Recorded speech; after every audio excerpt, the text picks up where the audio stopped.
All right, so what should I do? Should I go and do the arm, or should I actually?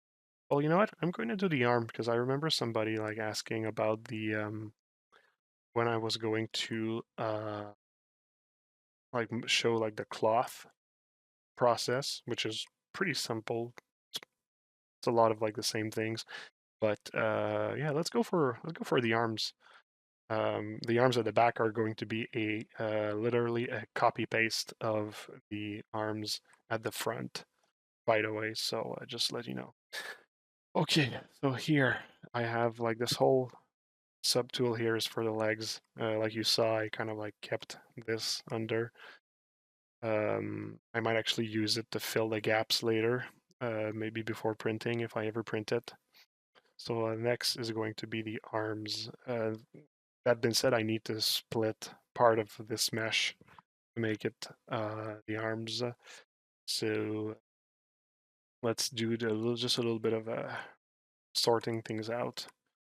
I'm going to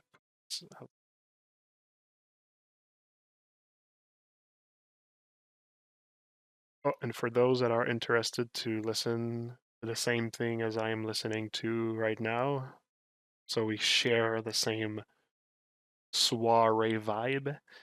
I'm listening to the soundtrack of Skyrim.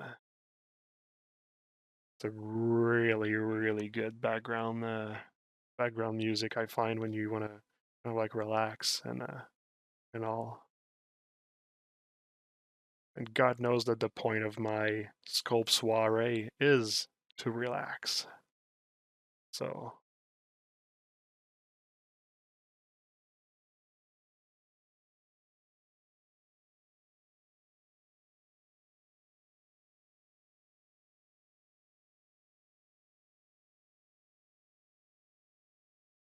yeah, Dragonborn theme is one of the best.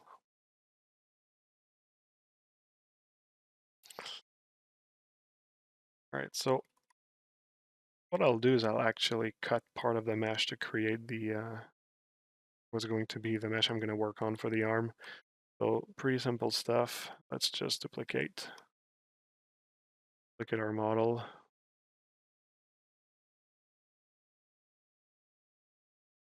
So I have a layer. Here's okay. So this is what I have for the arm. I think I'm going to need a little more.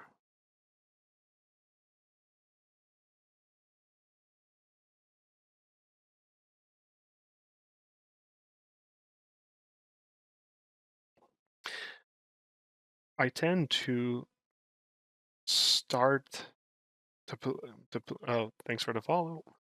I tend to start playing some video games just because I want to listen to the music again. I remember when Skyrim came out on the Switch, I actually started to play Skyrim just because I was like, I want to immerse myself back into that music. I mean, the whole story, everything else. I mean, is incredible and it's great. But I remember just like loving the music so much. Music by Jeremy Soule. It's really good. I remember doing the same thing back in the day. This is gonna age me, but back in the day with Castlevania Symphony of the Night on PlayStation 1. Oh, the music was really good. Really, really, really good.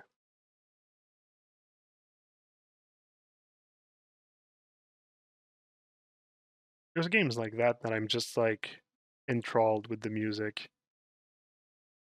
Hotline Miami, that was the same thing. I loved the music of Hotline Miami. Um, this other indie game, Fury, but spelled like Furi. That was pretty good. A French game, also, I think. It has a French vibe to it, also, graphically and that sort of stuff.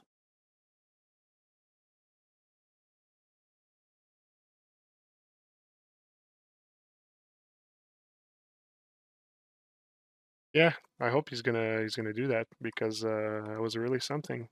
I'd like to see him in other games as well. I mean, I wouldn't mind having having him doing music for Elder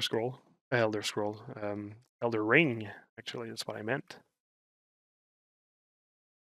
Thanks for the follow. Now the question is, are you following because you like my music tastes or because of what you see?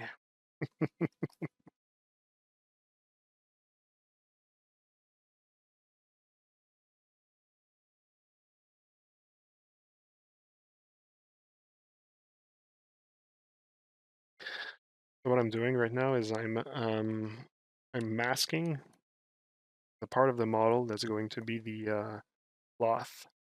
And the reason why I'm taking the time to mask this mesh is, for one, I will want to push this mesh inside of the model, but also duplicate it. Or I should say duplicate it, but also at the same time push it inside of the model. So this is what I mean. Duplicating this, I'm hiding the master. I'm showing only what is masked. I'm going to remove some portions of it.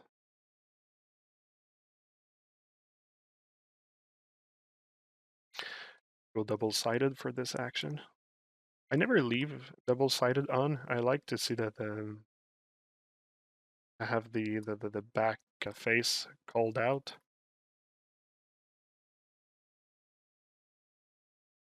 But in that instance, I find it. Plus, I'm always worried that it can actually like slow down the processing or something. I don't know. Okay, so I just deleted what is hidden, and now I'm going to go on my master. I'm simply going to do the same thing, hide, shrink my masked selection, and masked here. I'm going to blur, and I'm actually going to my transpose line to do inflate negative by right-clicking on the outermost ring, and this actually pushes the mesh inside of the model. There you go. Okay. Perfect. And I actually also have this mesh from before, pretty much the entire model.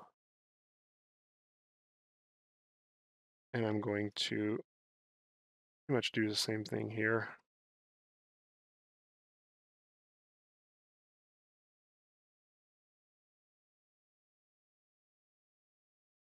Use the subdivisions. I'm just going to smooth all of that.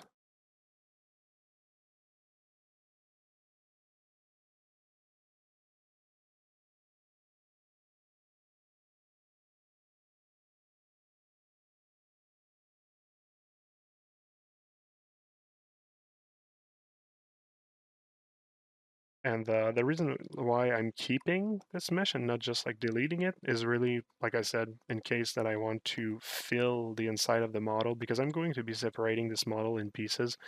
So I like to have like a subtool that always exists at the bottom that can actually act as a like a filler, basically, like in case I see like empty spaces and that sort of stuff.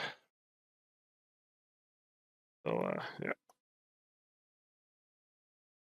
near the rim, I'll actually dig with brush. Near the armpit, I might need to come back here and do it more cleanly. That doesn't work, but that should be good. I think the gray part here is going to actually be part of the arm, so I'll squeeze it. There we go. So this is all like prep work. Not the most interesting, but I find that if you prepare yourself correctly, you can save up on like a lot of headaches later. So I like to be diligent and at this stage. All right, there we go. It's all inside of the model now. So I can make my arms mesh reappear. So we have the cloth, we have the arms, and we have the inside of the model. All right, there we go. So if I want things to go faster, I can also just hide the legs It's gonna look weird, but will help me to work on the. Actually, I'll leave the legs in. Hey Marco, look about the final. Yeah, final is gonna look cool. I can already I already know that I'm going to like it. Um, I mean, I like the blocking, I like the choices that I made. I like the silhouette, and I find that the visual language right now is pretty good. I found a couple of things I want to repeat on the characters, so I'm pretty optimistic about this character. Like that, it's going to be at least like as cool as the other insectoids. Not saying I'm going to reinvent the wheel or anything. Mantis style. Yeah.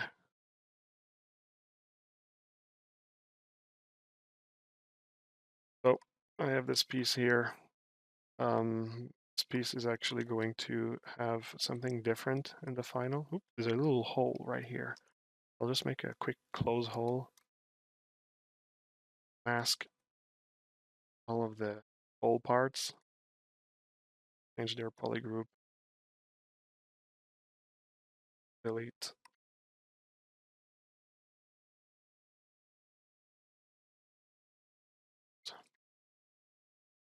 I'm going to take the mesh. And you know what? I'm actually going to work only on one side at a time. It's kind of like what I did with the previous model as well when I was doing the leg. But for the moment, I'll just work like this. So this piece here needs to be open because it's the cloth. So I'll just mask this. There we go. And I will delete what is hidden. Right. So basically now I would be ready to start the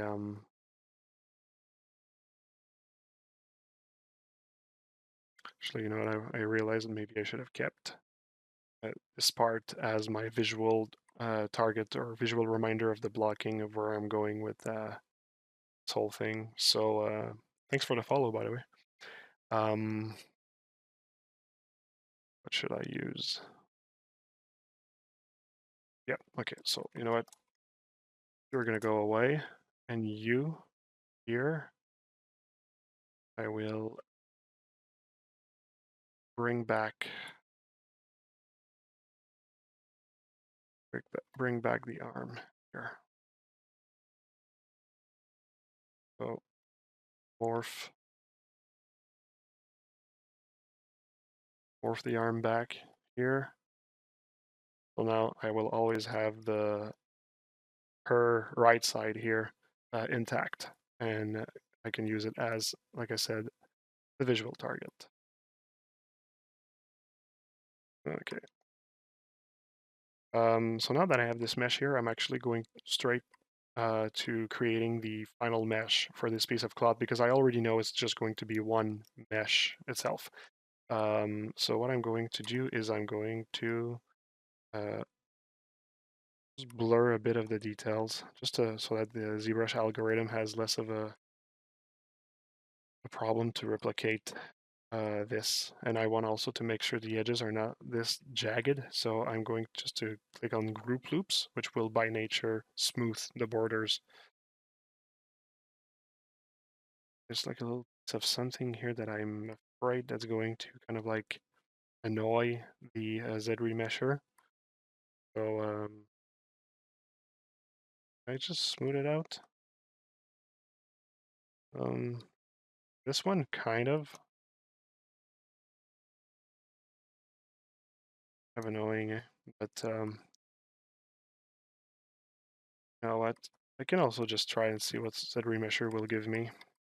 I mean, the whole thing is if I run into problems during this stream, you'll simply see me doing some damage control. So like not damage control, but trying to thanks for the follow, by the way. You'll just see me like trying to figure out stuff and yeah. Okay, let's try to create a ZRemesh of 1,000 polygons. So one and ZRemesh here. Let's see what it's going to give me.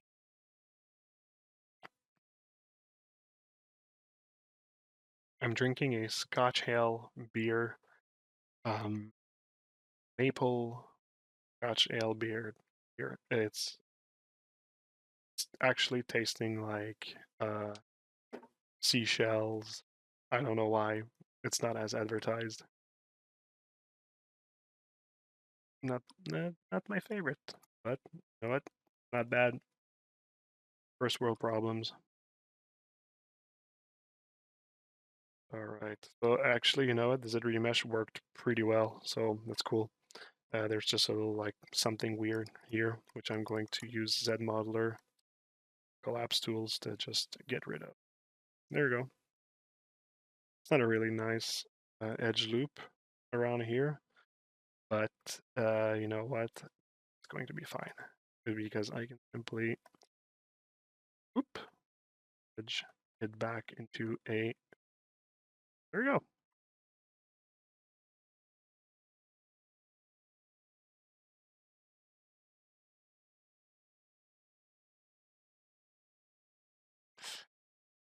Yeah, I think honestly, I think the rest is going to be fine. This is a good topology to start working on the thing.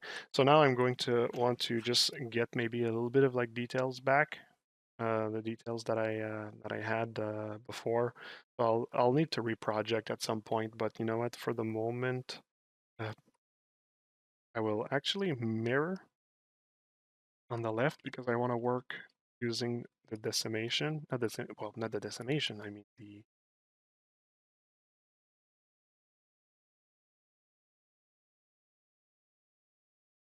I want to use the blocking, working over it. I've kept the blocking on the left side. So, do you think about the acquisition of Activision Blizzard by Microsoft? I have no idea what it's going to do. Like those acquisition thing, it's like the same with like Maxon and Pixelogic. It's like we'll see, we'll see. It can be good, it can be bad. I don't know. I mean, the one thing that I'm afraid of, in quotes, and afraid, um, is I'm actually never bought like an Xbox or anything. I'm actually a more of a PlayStation guy.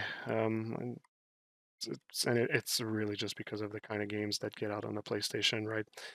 So all the games that I would like to play on the Xbox, I've always been able to play it on other consoles, PC, and that sort of stuff. So so yeah, I don't know. I don't know. Um, for the moment, not really afraid, or I don't really have an opinion, I should say. We'll see. We will see. I'm just actually the question that I have is like, what is going on in the world that things are just getting sold and bought left and right?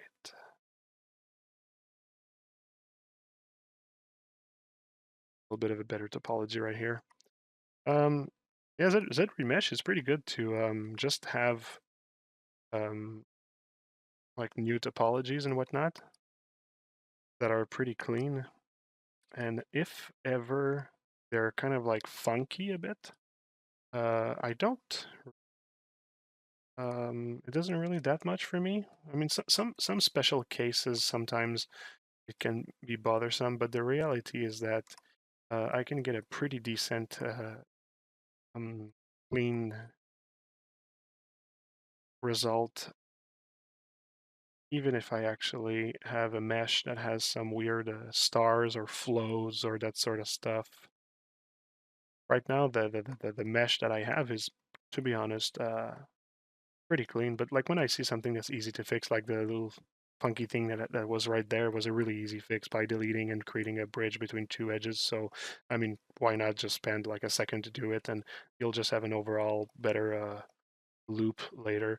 But the reality is that when I get those, when like the mesh really doesn't want to cooperate with me, I don't really fight it anymore. I kind of just let it like it is. And often what I'll do is I'll just try to hide the potential problems with just like a little like detail or whatever. I'll just put like a little alpha there to kind of like blind, like fool the eye, that sort of stuff.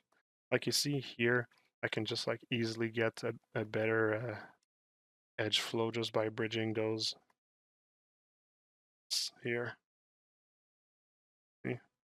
Better like a better constant edge flow took me a second. There's a triangle. Weird. Oh, you see, I can do the same.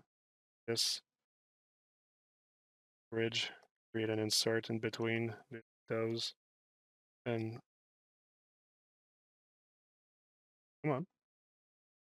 I think I created a. There we go. All right.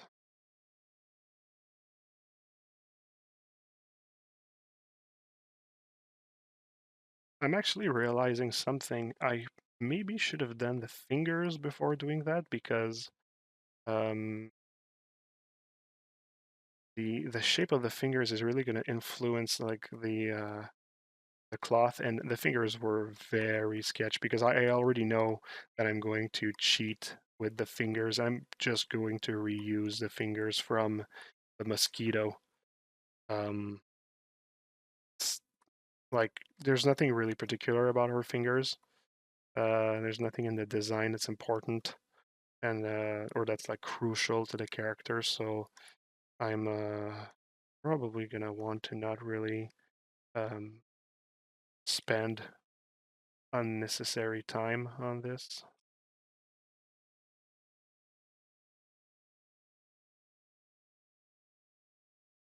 Yeah, it does. ZBrush doesn't like when I bridge like a little triangle like this, so I actually need to change the close instead. And by the way, leaving triangles is not really. Let it be.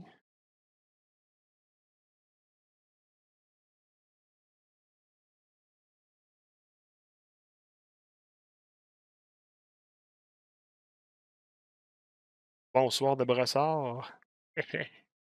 What do you think about it? Oh, okay. That was it. Hey, dude, just want to say that your work is.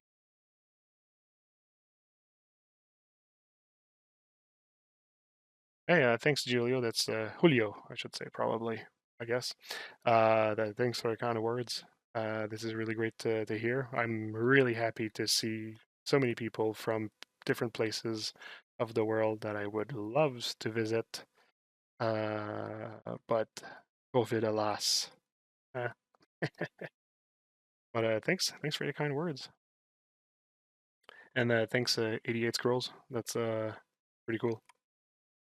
Yeah, I like the concept as well. I never thought that I would continue the insectoids series. To be honest, I mean, when I created the mosquito at first, I was actually not even not the mosquito. Sorry, when I created the wasp like 5 years ago now, I actually did not think that I would be continuing the series. But with time, I kind of like got nostalgic about this model, and I was like, hey, you know what? Be cool to continue it someday. And time has come. So yeah,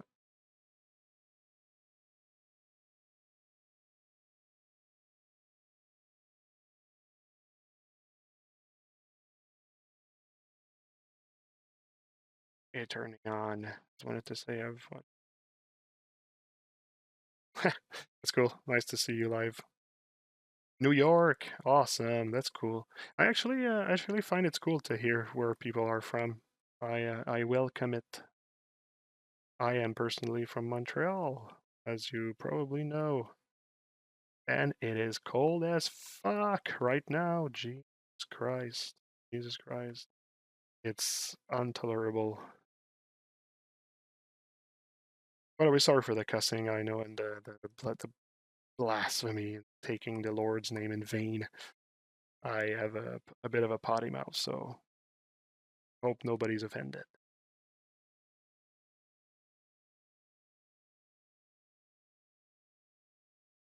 From Spain, there we go. Awesome. Miami, 88 Scrolls. I am pretty certain that in Miami, you right now have a more decent temperature. And you know what? Tonight, pretty jealous of that because tonight it is cold fuck. But you know what? To be honest, I don't think I would be able to survive in the weather of Miami. I mean, in the summer, especially and that sort of stuff, because I actually get uncomfortable when it's more than 15 degrees. I really actually am a stereotypical Canadian where I actually need my cold weather and such. But that's actually just a stereotype because I feel I kind of feel different than my peers. They like hot weathers and stuff, and I'm always the one that prefers to have the AC and, at max and stuff. So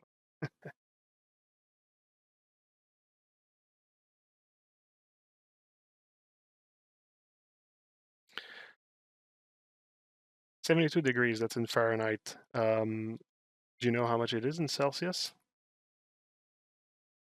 I actually do not know how to do the conversion.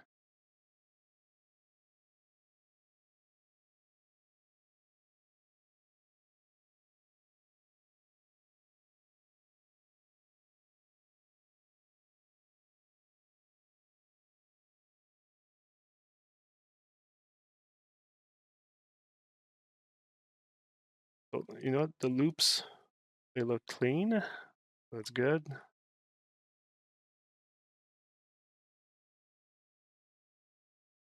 All right, all right, all right, all right.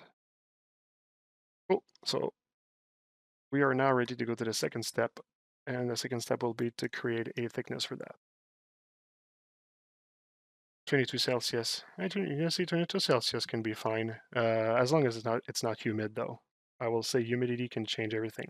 I went to Japan a few years ago, and it was so humid, and it was a problem. Like 5 minutes outside, and I was like totally in sweat. Like I felt disgusting, and it was pretty bad. It was a lovely, lovely place to go. But the temperature, I mean, it was in August, so probably I didn't go at the right time as well. But you know what? I kind of like, yeah, not a hot temperature guy. 15 degrees, that's good. 15 degrees in December also. Wow, man. That's like, oh, that's good. That's better than minus 30.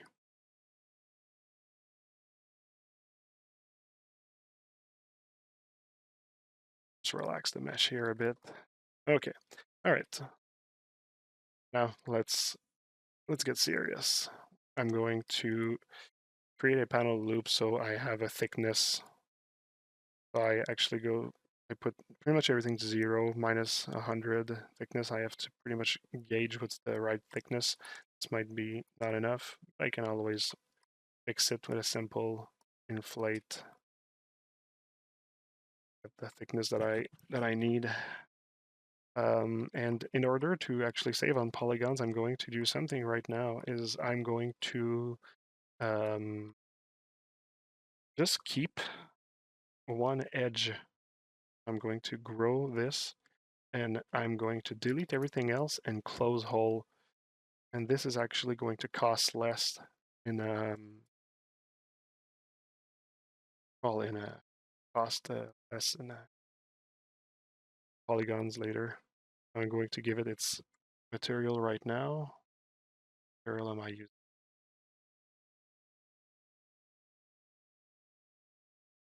My cloth material I always, which is just like the standard material with a bit of a less specular. All right, once that I have this, I can actually subdivide and reproject my details to actually get them back. So I will proceed so, and the way that I will do is I will clone this into its own subtool, take the mesh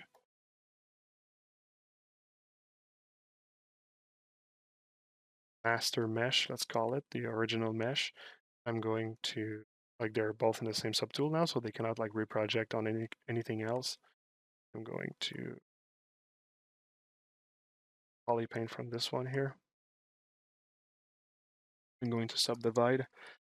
I'm actually going to need to crease the polygroups, I think, because they are rounding off too quickly. Yeah, too quickly. I want to make sure that there's at least one subdivision level that it keeps the hard edges of the polygroup, so I will crease the polygroups. Now, first subdivision, it stays hard. Second subdivision, now it rounds off. Now that's good. That's what I wanted. And I will try to subdivide until I have pretty much the same resolution, which is this here. And now I am ready to party. Actually, you know what? I'll store morph target first. Thanks for the follow. And let's augment the projection shell till globes engulfs, I guess, or envelopes the entire model. And then let's do a projection test. And I don't want it to grab the polypaint. Nice chill right now. Very soon. How much north? How do you grow your polygroup selection? Oh, it's in poly. I mean, I have a shortcut. I don't. It's not the original shortcut, but in polygroup. Oh, visibility. Yeah, I have grow and shrink here. Insert subtool. And insert is it puts it right after the subtool, and append it puts it at the end of your list.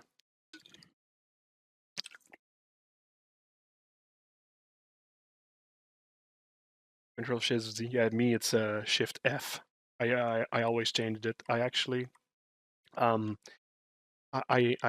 change keyboard shortcuts for software the same way that I change buttons for video games. Well, buttons. I mean, I keybind everything to my own sensibility, and I do the same with software. Like my shortcut is like a mess of like Control this, Control Alt this, Control Shift this, Shift something. It's yeah, it's crazy. But you know what? I appreciate it because it makes me work pretty fast. So there you go.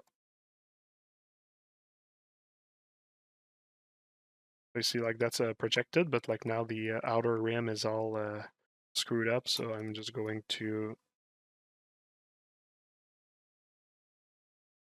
clean that just by selecting using polygroup, making a mask selection and store morph target back to place. So now we have our reprojection here. I'll grab this thing here. I'll put it back. Put it back here using insert. There we go. So now it's right below here. I'll delete the subdivisions because I want to flip it to the other side with mirror and then reconstruct subdivision. There we go. I don't need the morph target anymore, and I don't need this mesh anymore. So boom, there we go. I have my piece here. Well, now technically I could make sure that this looks polished, and that'll be done for, well, that'll be, the polish is, there's a few steps to do for sure, but that's the whole thing, you know. Um, the whole ways that like the fingers are going to like change the shape of the glove. I feel like I kind of like need to place the fingers first before doing the polishing of this. So I will actually go and start just grabbing meshes to create the fingers. So I'll save it under arms.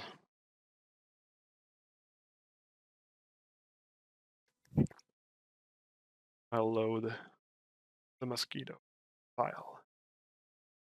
Grab the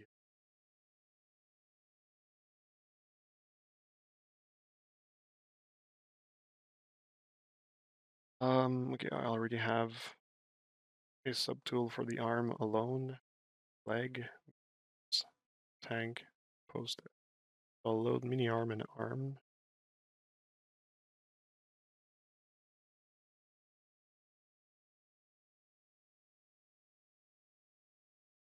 Counter-Strike, yeah. I've played only the first Counter-Strike, and that was so long ago. Oh my god, makes me feel old. All right, so this is the fingers for the mosquito. Am I going to really use, or do I want to maybe try to use the fingers of the beetle? I'm wondering because those are pretty rectangular, the one of the mosquito, because that was his visual language, right? It's a bit more like squarish character. So let's try this. Open this. Yeah, good old days. Jeez. I remember playing Mario 64. I was at a store. I don't know, don't remember which one. But I remember playing Mario 64 for the first time, trying the console, and my mind exploded. Like, exploded. How crazy that was. 3D and all and whatever. And now we have VR, we have so many things. Well, that's the finger for uh, finger of the beetle. That's the finger of mosquito, and that's going to be the fingers for her. So of course she has like more elongated fingers. By nature, I'm using a bit more round shapes.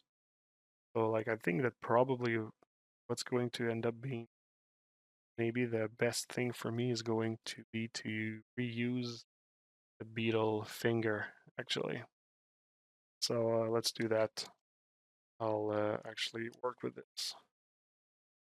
There we go. That's the subtool. I'll insert in my scene right here. And plus, you see, she's. Oops. The hell was that? She's much smaller than the beetle. Look at the finger size difference. Wow. Wow, wow, wow. Okay, we can delete this now. I just don't want it to slow down my auto saves. So, oh wait. Oh no, no, no, no. That was the fingers for the mini arms. Those are actually the actual arms. Well, you know what? I don't think it changes it really much. I'll maybe keep that file open though, in case. But let's try to work with those.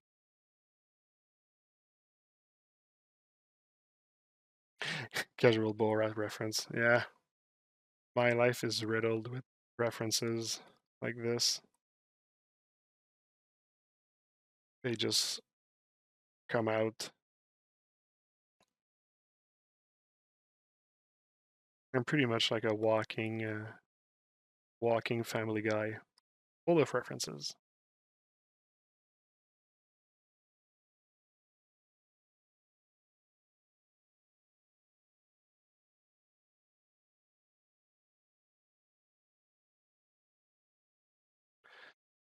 So what's going to be important is just to make sure the joint placement is somewhat similar. You can always just play around with the shapes of things, the length and stuff. Good. Actually also going to need to reduce the size. Well, I mean, maybe it's used enough. Not the best line for finger, but it's not the focus of this character, so I just don't want to spend too much time on it. Plus, if it just doesn't work, I'll drop it. But I think that so far we can probably play that. So I'll hide those.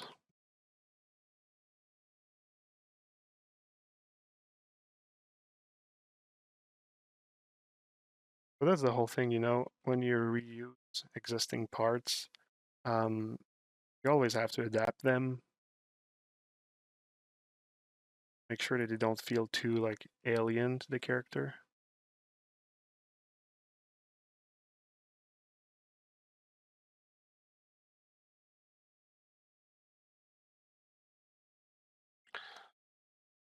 When I did the fingers, the alignment was not necessarily good, but I like the silhouette of the fingers, so I'm trying to still respect it a little bit. Let's hide the thing, it's bothering me. And also let's hide the, just goes a little.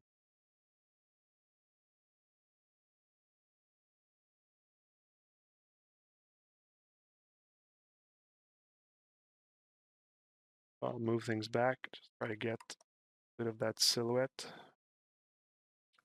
Silhouette is pretty much dictating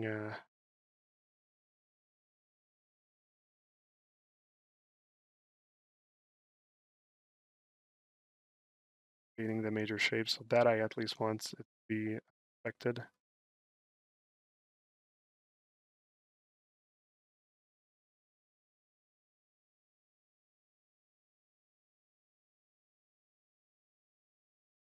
That was move brush with Alt button. I'll need to add probably like a mesh here to fill the hole. Maybe redo those little dots here because they are now skewed. Maneuver that I used, the manual maneuver, that kind of like destroyed it. It's this mesh, and this mesh.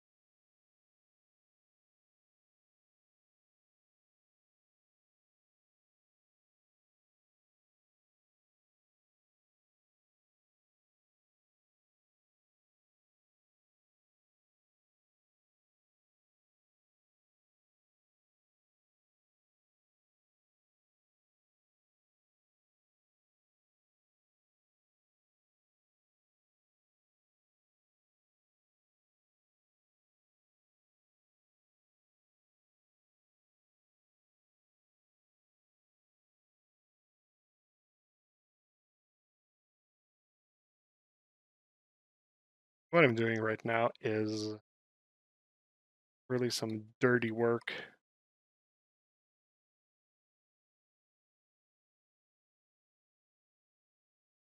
You know what? Sometimes what happened also, to be fair, sometimes what happened is I try to cut corners and I realize that it just doesn't look good at all, and I end up regretting it. But it happens quite often that I use shortcuts and I actually realize that I like the results. Because when I use shortcuts, it's often for like areas that are not so important, and I feel that I actually can get away with it.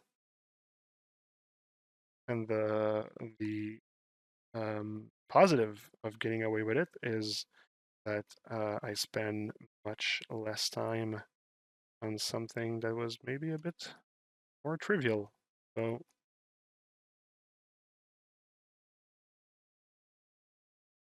I might actually have to model a bit of the fingers because I'm kind of like stretching it a lot. So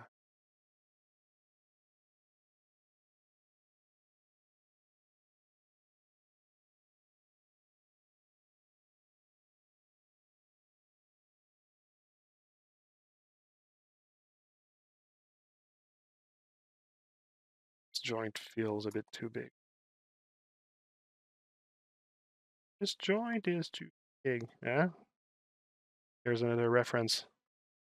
I think I actually already referenced that in another stream. And this is testament to how original I am.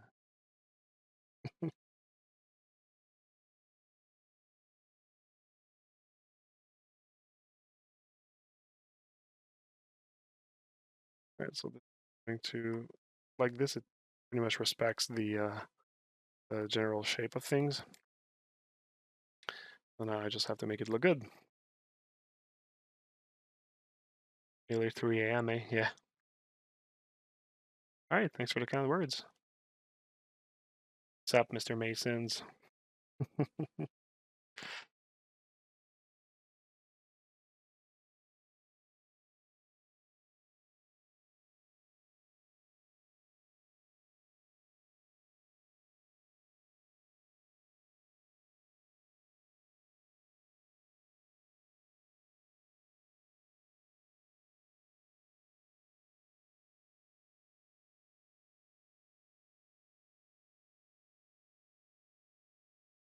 Okay, so let's try get away with that.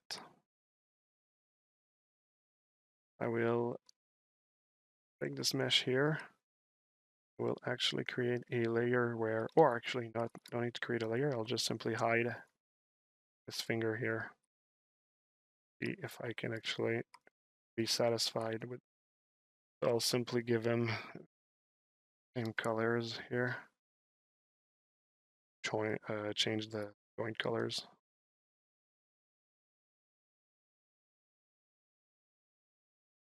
With the same gray as here.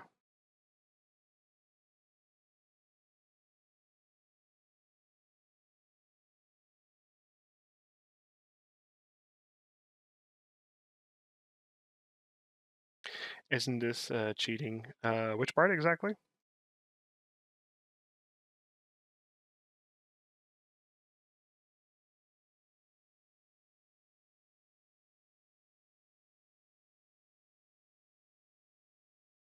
All right. I'll just create a bit of a spacing between the fingers. This. And I don't know if I'm going to want to kind of like insist on having more of a joint shapes at the end.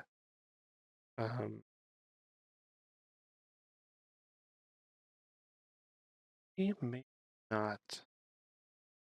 One thing that I know is I'll actually also separate joints from finger mesh.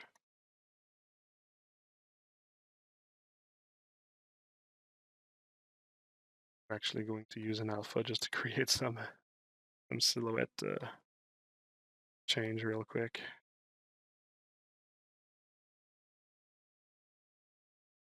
See, that was actually good.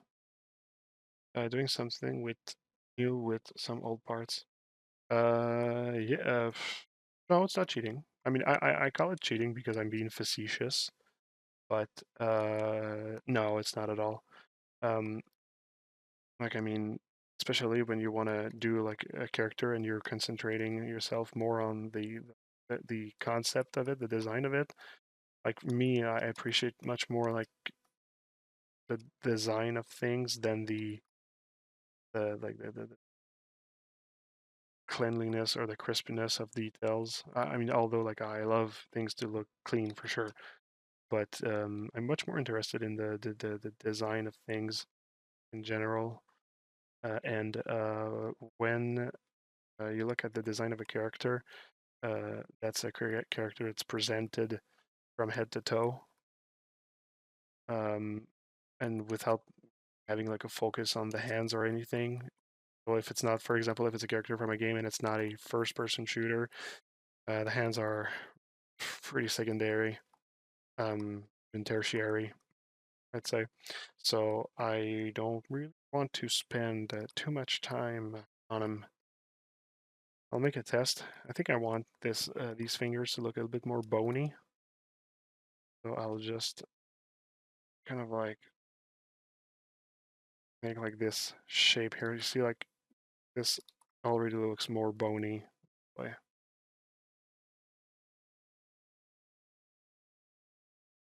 And also you'll see that I will probably not work super clean when it comes to the fingers as well. Like I'll try to have like somewhat of a feel of like polishing, but like compared to other parts of the character, I will really not spend a lot of time.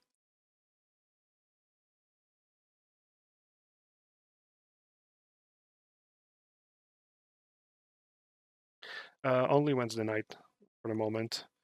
Except if I want to get my affiliate, I kind of like need to do 7 streams in a month, I think. That might be the only reason why at some point I might do a little bit more. But no, only on Wednesdays. And the reason is because I, number one, am dad and time with my family. Number two, I own a company, which I need to spend a lot of time to take care of. Three, I actually have other secret projects that I'm working on. I can't really spend too much time streams. I would love to, love doing streams like some very, very fun, very invigorating. But alas, alas, not enough time, not enough hours in a lifetime.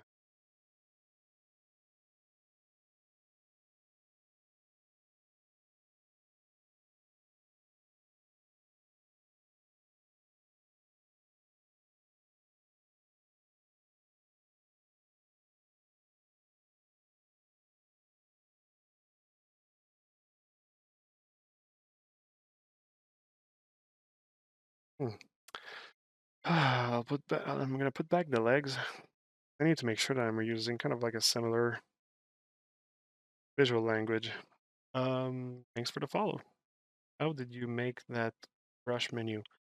Oh, it's you go in preference, not interface, custom UI, create new. You must be also in enable customization, create new menu.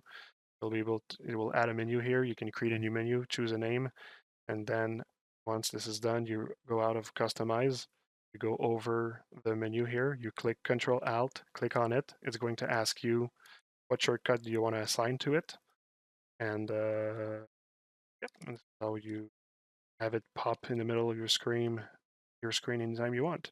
You can actually find a lot of tutorials on the internet about custom menus.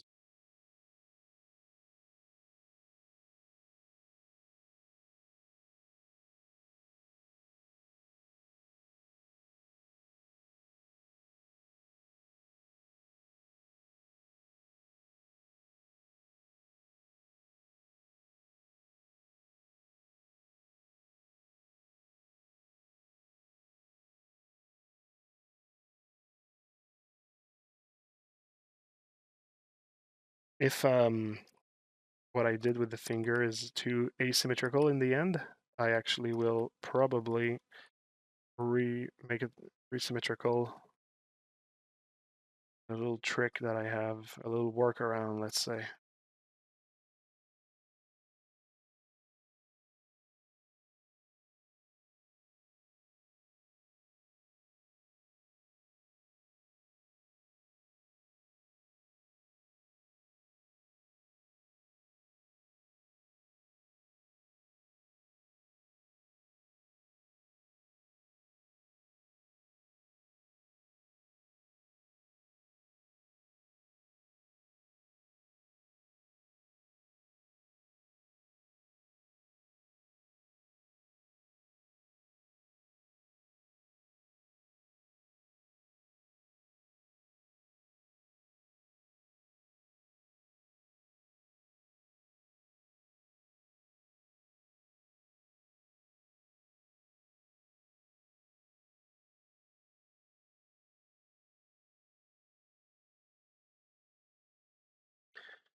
Yeah, thanks. No problem for the quick breakdown. That's what I'm here for. I mean, as long as like it's a question that's relatively easy to answer, and that's about what I'm doing in the present, I'm always happy to answer questions. When the questions become longer, such, I'd rather refer to tutorials that we recorded.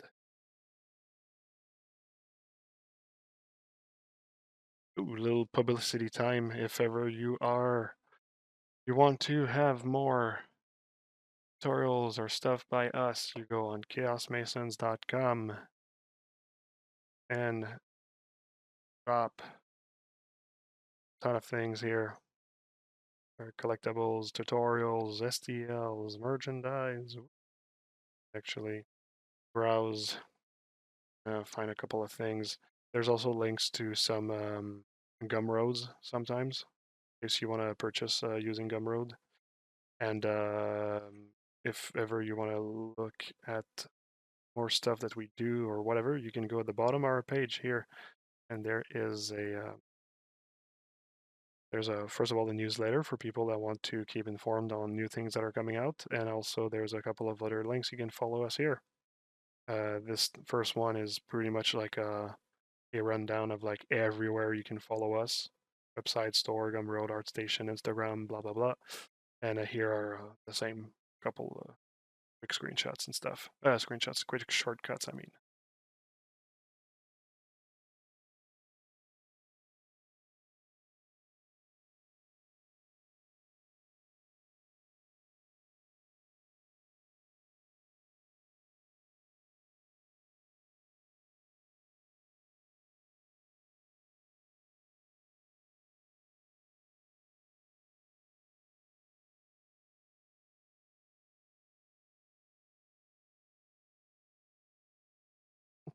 Wonder if should have done maybe a bonier finger for the first phalange. Probably. I'll need to recut that hole though. There we go. Boom.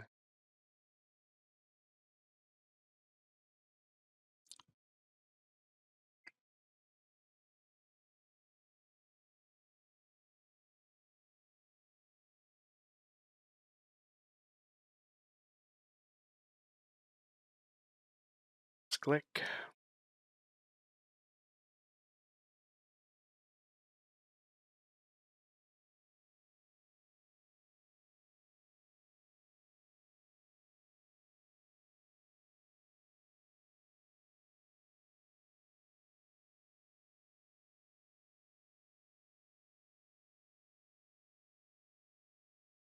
All right, we're getting somewhere.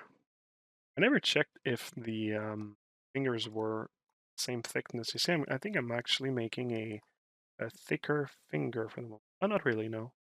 No, no, no, no. We're good. Good with that. I kind of like have the feeling when I look at this finger that it's actually too wide, but actually no, you know what? I think it's just this here that feels a bit too wide. And maybe the section zeros.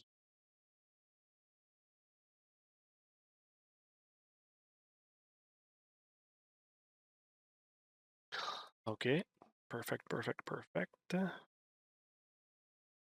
This guy here is also a bit too wide.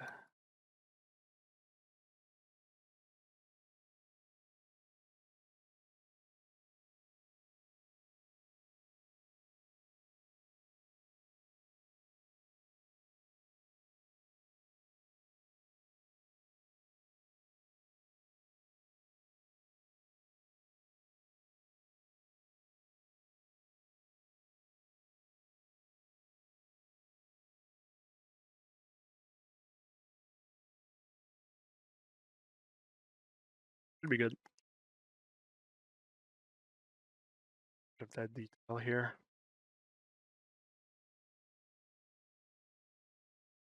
Trim dynamic, pretty good to melt the shape while keeping somewhat of a hard surface, soft surface treatment. Needs some smoothing and some H polishing at the end still, and that's still not even clean, but clean enough for a tertiary part of the character, like I said earlier. With the Kylo Ren, an associate, it's Guillaume Tperiem that Kylo Ren. team producer of us.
Hmm.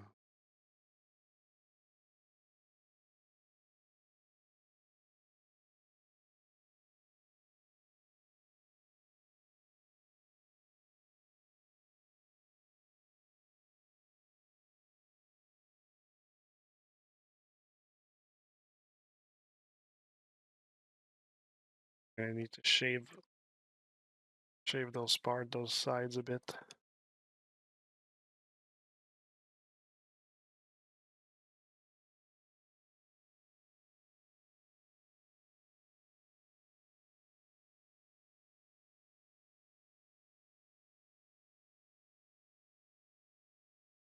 So like I said, I'm working doing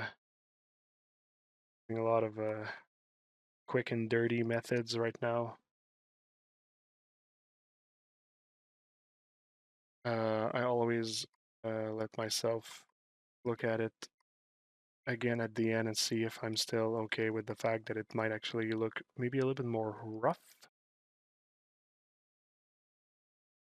So like I won't try to spend too much time on this part, but if ever I throughout the rest of the character, I just keep looking at this part again and being like yeah, I don't know, it's a bit too rough.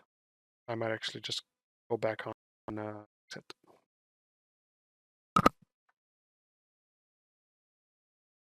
Hey Tiago, yeah, you weren't there last time. That was making me really sad. Happy to see you, dude.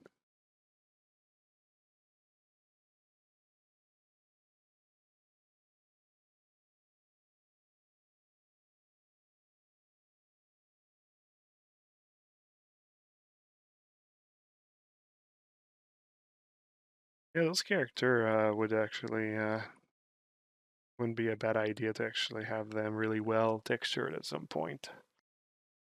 Yeah, like I mean, I'm pretty happy of the treatment that I give them in shot afterwards, but it's always done a little bit fast. If I took my time to create really complex texture stuff, that would be a thing. But my favorite part, it's a part that's very important. They don't get me wrong.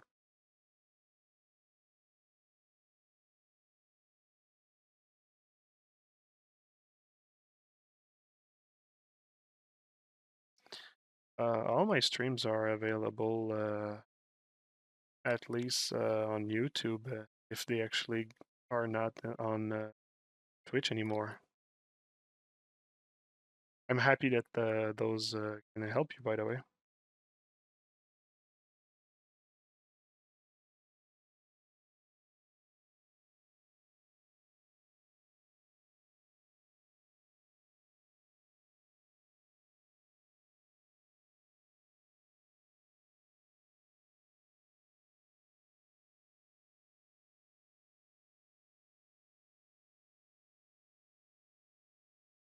Kind of messed up the mesh under.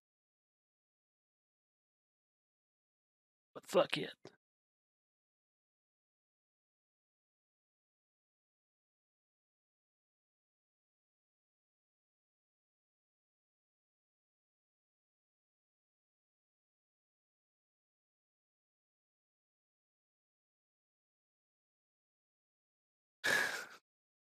Man, that so there's a couple of things that I do right now because I'm trying to cut corners that I'm like, I'm offending myself. I'm like, oh my god, wow, really? Really, you're gonna do that? But I'm like, I don't know. Like part of me is like, you should feel shame of not giving this piece the proper treatment and stuff. I just don't care enough.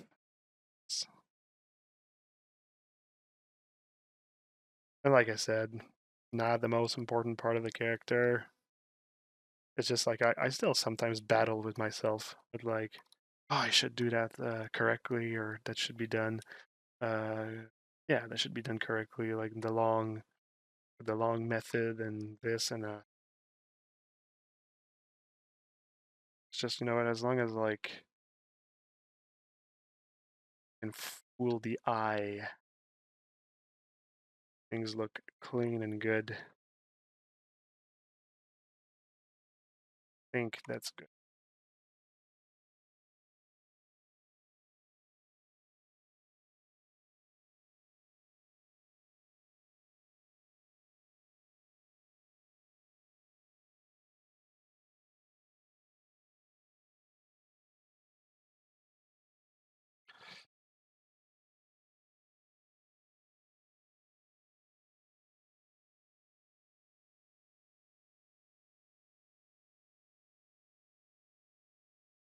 All right, I'll do something here. I'll actually elongate first phalange, the last, well, first, depending on in what direction you're counting.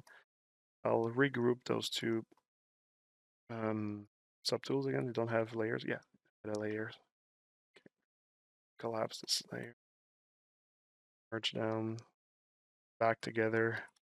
Let's lasso this part. Okay,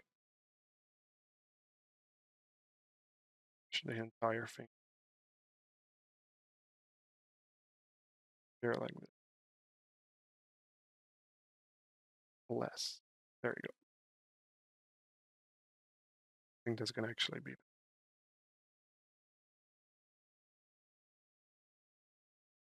right. Fix any circles that's been stretched. Shape here was.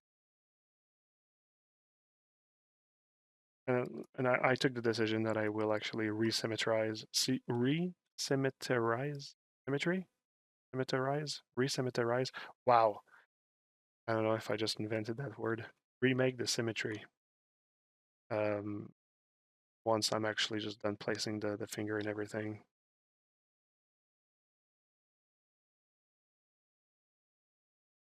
Let's correct line flow here a little bit. Things are generally more pointing in the same direction.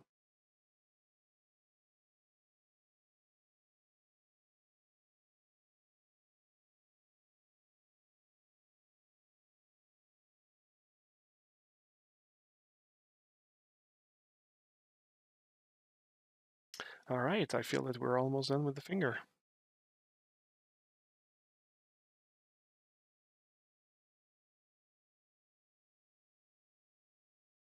Thanks for the proposition, SKR. To be frank, I I tend to not hand my models off, but you know what? The offer is still appreciated. I know it comes from the heart.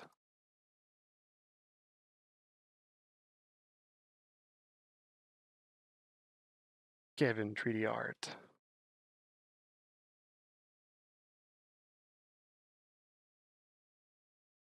It's fun to see names coming back.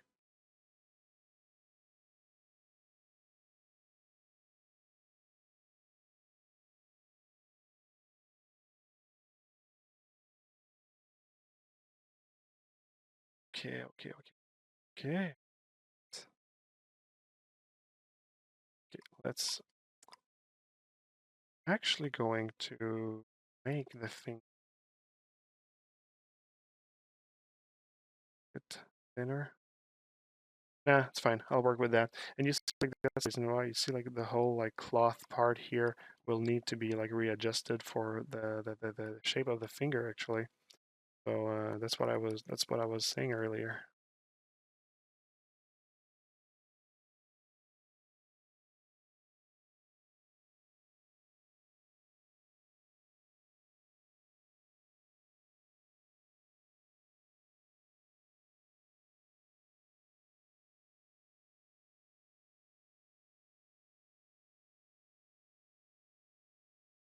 Oh, load alphas from before.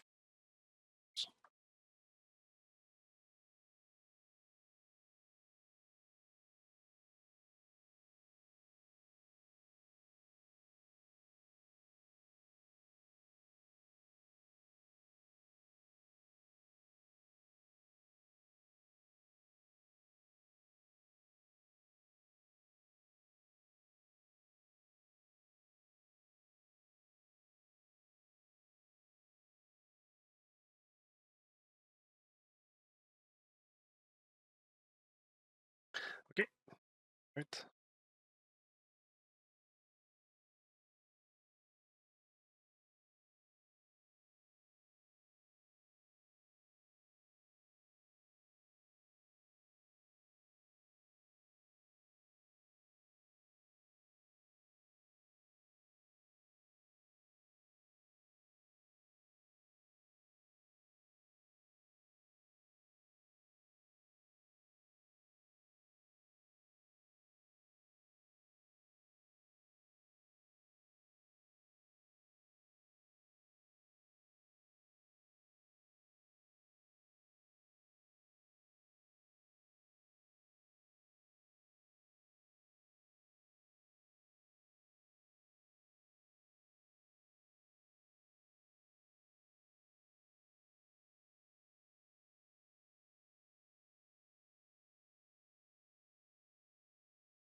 I'm basically just making sure all the phalanges have a somewhat of a similar detail.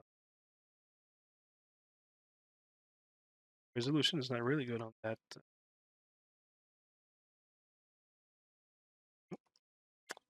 I might actually just take the easy route and just apply any details there.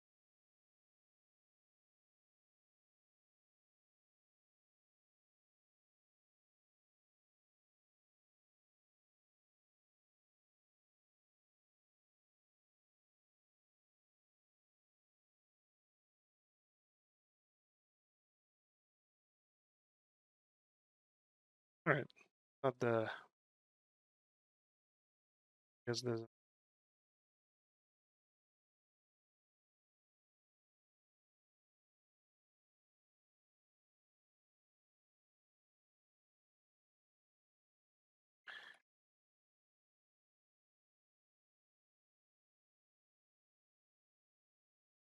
kind of like, what if I just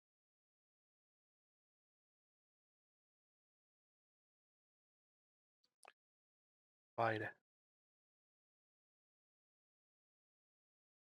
something? There you go, probably enough. Am I missing some details on this? Am I, you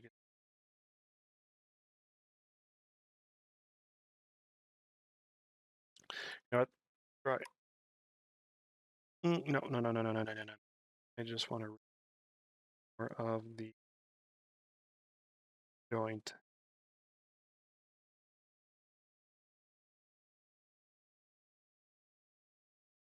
Possible to do so while keeping. I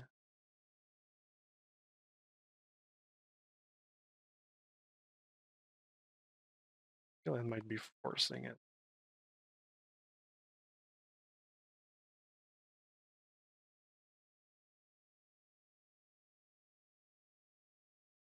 I chop this off.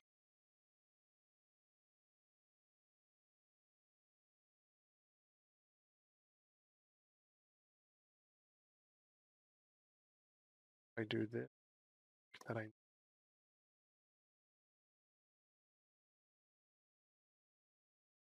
know what? I'm kind of tired to work on this part, so I think I'll just commit that. How I.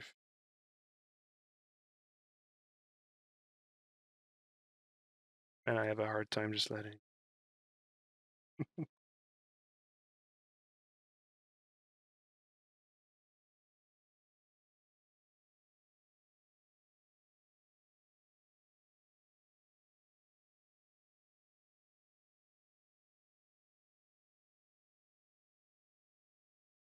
This needs to bend a bit.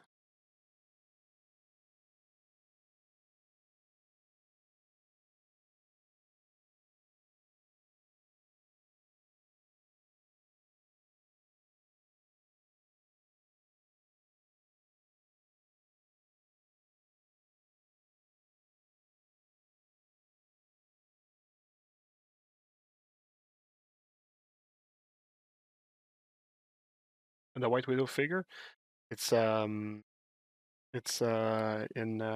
they're making my manufacturer is making the paint prototype, and it's taking a lot of time because it's not one of his priorities, fortunately.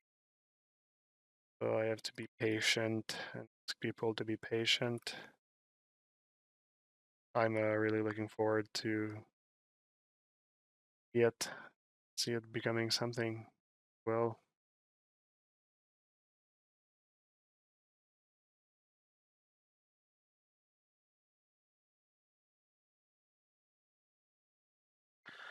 you know, the finger might be a bit too detailed. Get it from afar. Fortunately, I need to spend just a tad more time on it.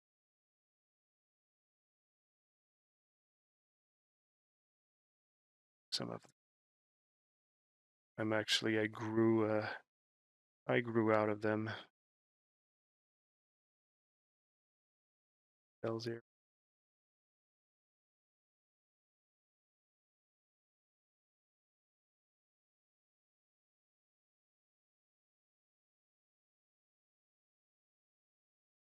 I think that's more acceptable. I think we got a winner. All right. So, like I said, I need to redo the symmetry because the other side I didn't really pay attention to it. So what I'm going to do is I'm going to put that into a new file and I'm going to force it in the middle of the scene.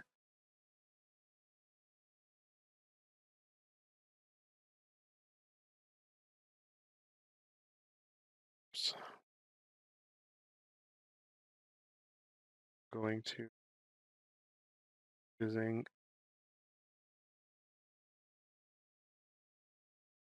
my eye. We'll try to put it back.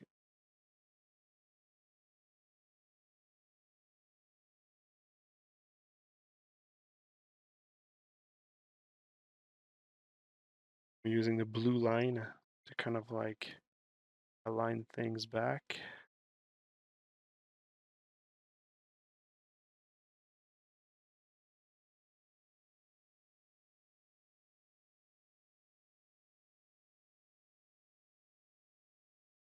I think that in general things are placed middle. I can always just see how my joints are. Those should not be really skewed. Problem here. They're pretty much placed. Good turned. All right, so I should be well placed. I'm going to grade this, mirror weld, get rid of the little problem hat on the side. Put this before I mirror and weld. Kind of back in this. Yeah, it should be good. I'm going to mirror and weld this as well. Oops, I was in local symmetry.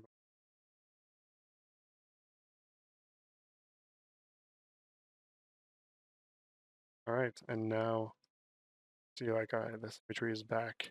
And this mesh doesn't have any subdivision subdivision levels. So I was able to do this method here.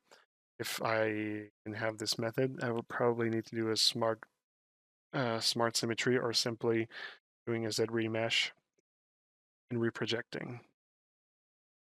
Let's go back here, put back the finger.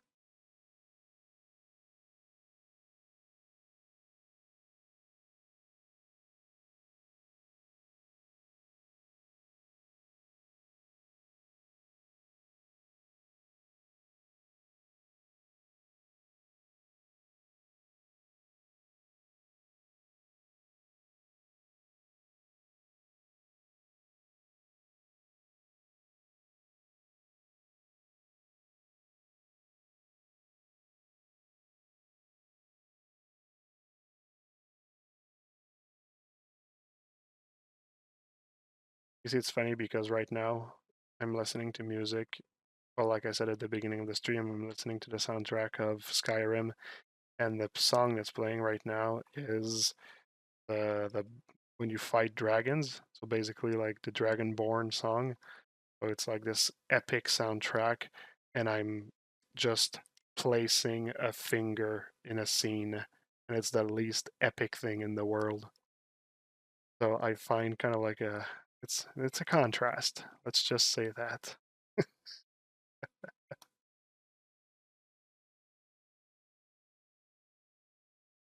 kind of like makes it a little bit more epic.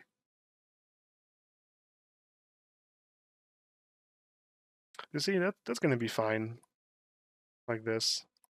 I'll duplicate the finger, place it here. Should go pretty quickly.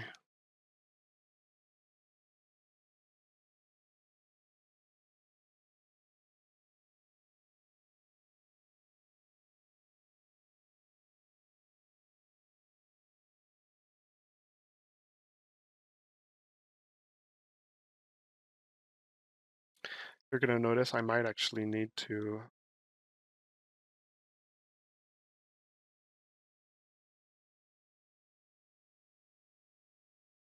make this finger smaller, because I mean it is smaller in the design itself.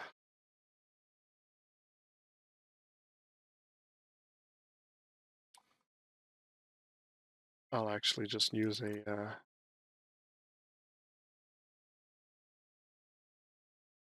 scale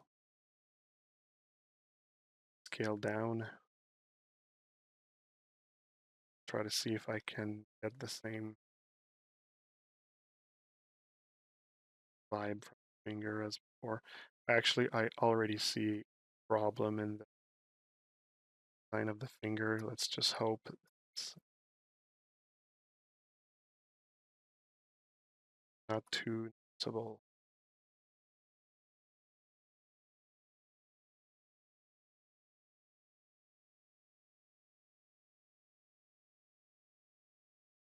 Kind of like, oh, I have a hidden mesh.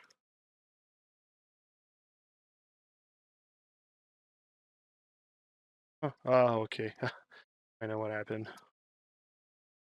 Okay, those are deleted. I'll go same thing here.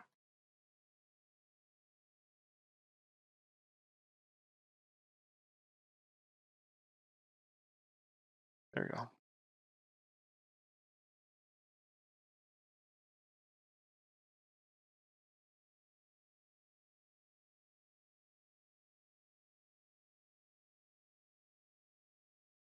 Wrong button.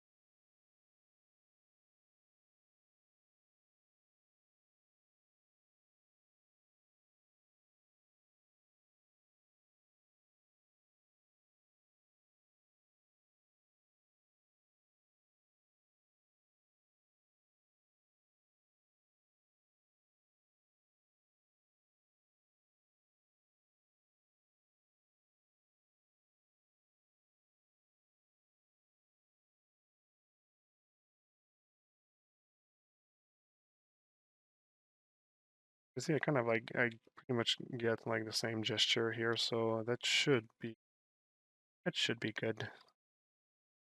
Thing that I need to make more. That should be all right. Cool, and now on to the thumb, and we'll be done. Great.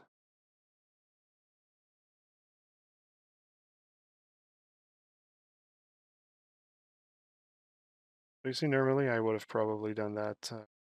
I would have wanted to do that like offline because it's kind of boring, but I still get a follow, so maybe not that boring.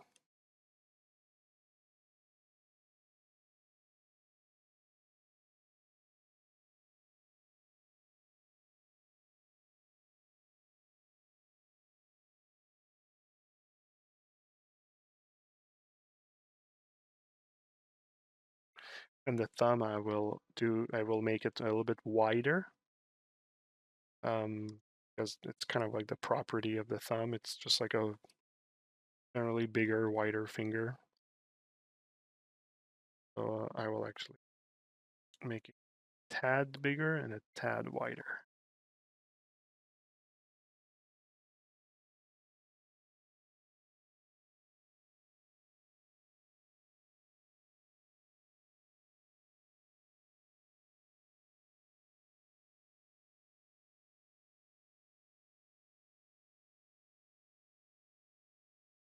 Bigger, kind of like two different compared to the joint placements. Undo. I'll just make it wider. To make it wider, I'll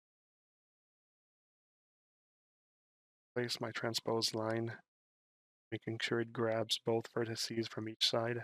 Replace the transpose line here.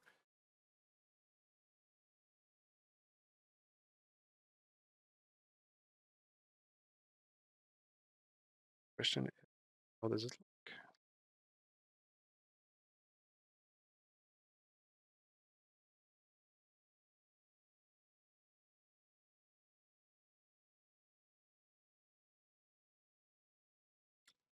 Okay, it's kind of like missing a mass here. Oh, we see the mesh under. This is.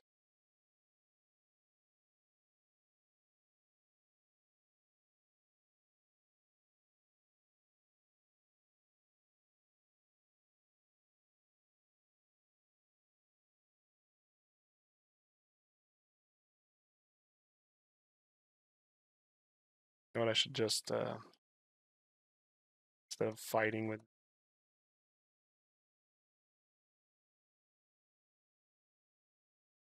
here.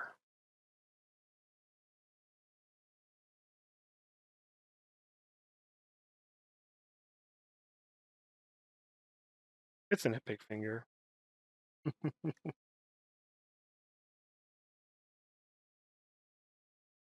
Oh, yeah, hair strands.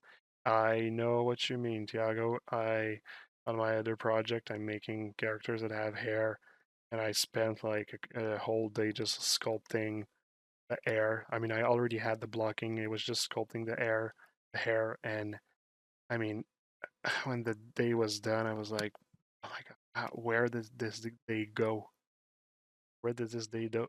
Wow, where did this day go? It was so, it's so long. I mean, it looks good at the end, but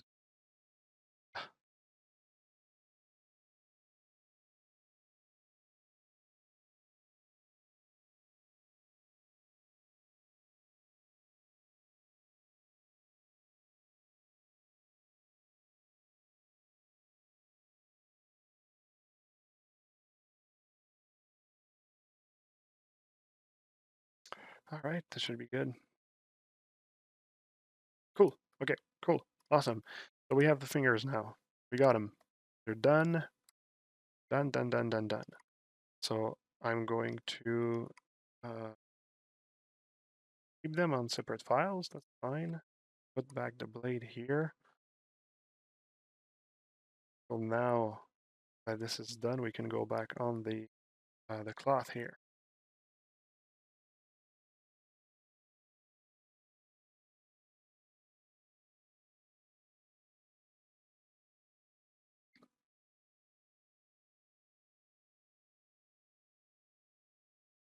now that I have the fingers, it's much easier to just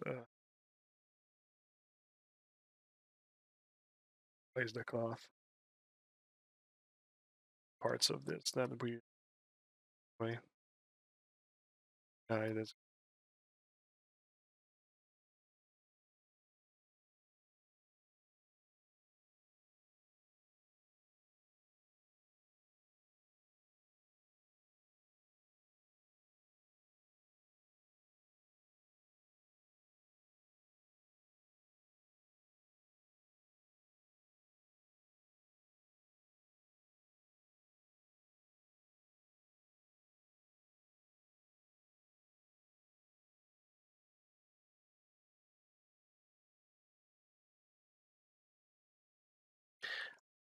I actually have not watched much uh, much of what they shown for Elden Ring.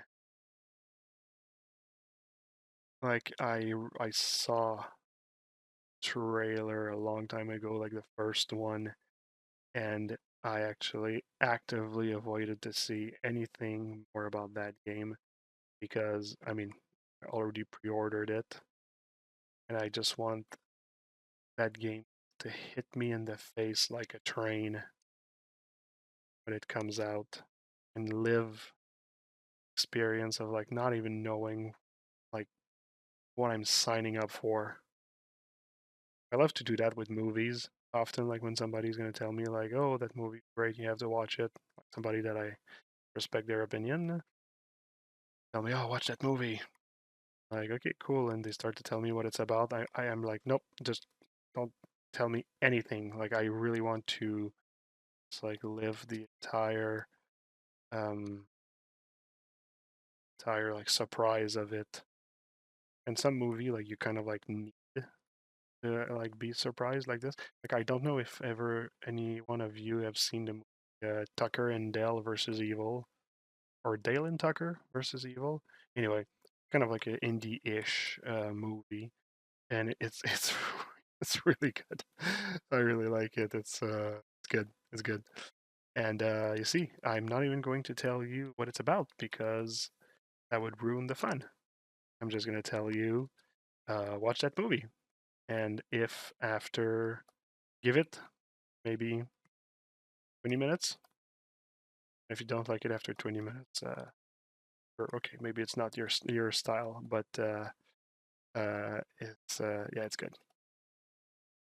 The kind of movie when it started, I was like, I don't think that I want to watch that kind of movie.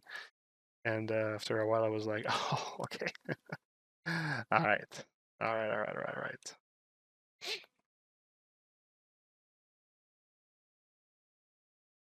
Yeah, teasers and trailers. I like I don't know, man. It's such a weird thing because sometimes it just really, really ruins the fun. Sometimes it just gives like really the wrong idea of like what the movie's about. I think there's like I think I saw that in a podcast. They were just like playing like movies and their trailers, and it's just like a testament of like how misleading sometimes like something can be. I remember when I was really young seeing the trailer for the movie Fight Club, and I was like, what the hell is this about? And I didn't watch it. And maybe later during the year or like year after, sometime after, I watched Fight Club and I was like, oh, okay, all right, it's now my favorite movie.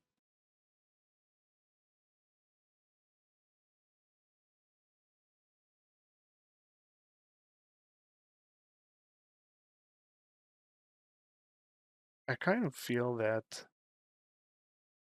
um, trailers are either going to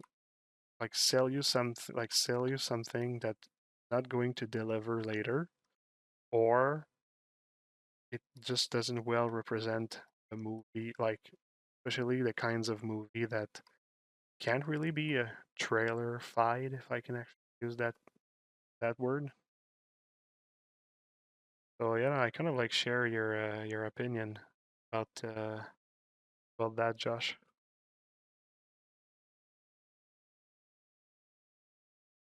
Or part of your opinion. Like I don't know what your full opinion was, but yeah, that's what I make of. That's what I'm trying to.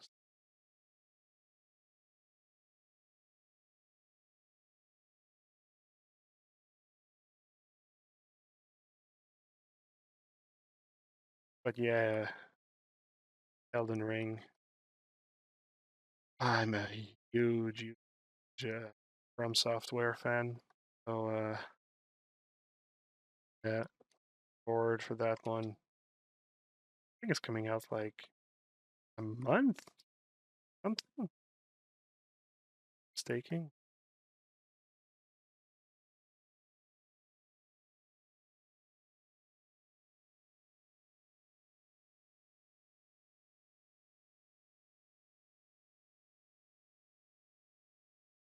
This cloth thing are like much too high on the thing. Yeah, I watched Don't Look Up. I liked it. I feel like I feel like it actually didn't say everything it could. It had the potential to say, but it was a fun ride. I actually enjoyed it, and it actually really stressed the hell out of me. So good thing for the makers of the movie, because man, I was on the edge of my seat. Not necessarily to know where the movie was going to end, but just because like the entire vibe of the movie was really just like giving me a foreboding feeling.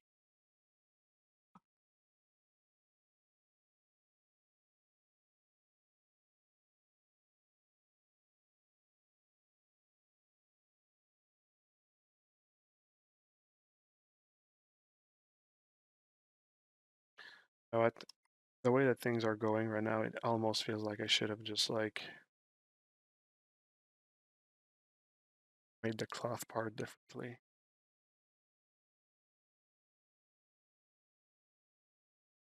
I didn't actually make the fingers to reveal too much of this part of the palm, so not super happy about the results here so far.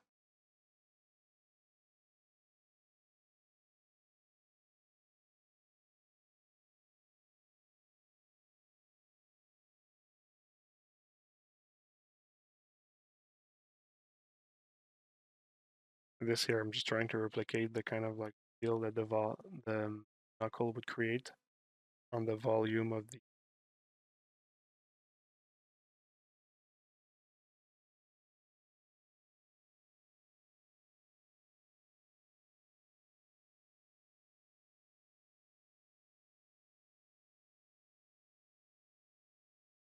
Yeah, no happy ending. Well, I mean, you know what? Um, we can consider that the characters, like the main characters, like Leonardo DiCaprio and the rest, kind of like had like a bit of like there's like happiness and like their whole like reunion. I'm not trying to not like spoil the movie for people who have not watched it, but like the aspect of reunion at the end is kind of like could be considered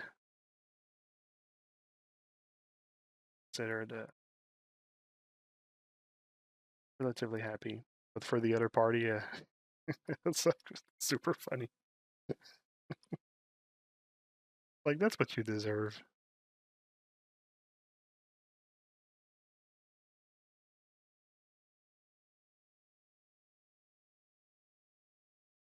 All right, so that will work for the will work fine enough for the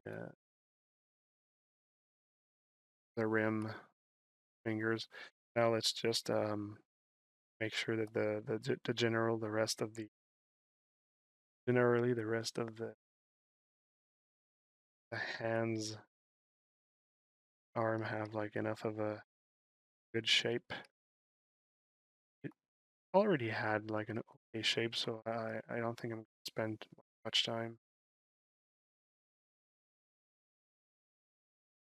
like the goal was just to make sure that like the volumes kind of like replicate that there's machinery under, plus there's like the wrinkles here, so I'll need to redo those lines more cleanly to at least like get a same cleanliness as this piece here, of course. I'll need to add a little borders as well. They're already existing.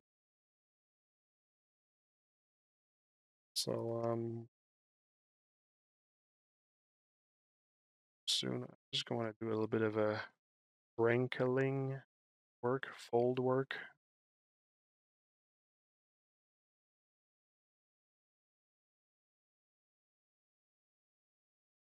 Second, it's alpha. I've been using like this alpha. I don't remember where I got it.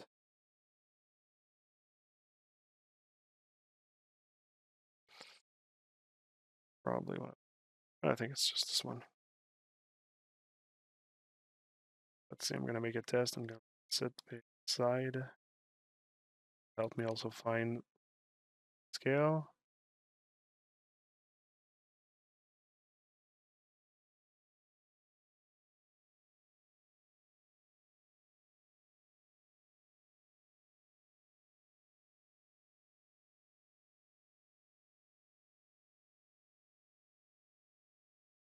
I'll probably be placing other IMMs like this. I'll separate it from the subtool. Can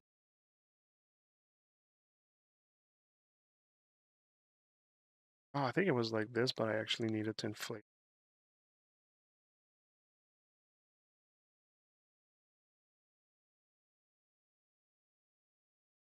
Or no, you know what? I think it might actually not be exactly this one, but you know what? That's going to be close enough. I'm not happy at the end. I'll go back on it. Moment. Good. Back to it.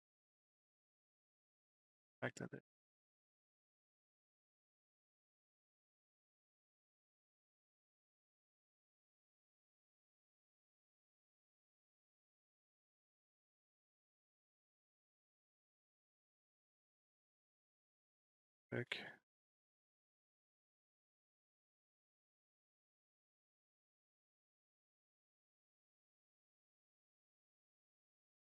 Here.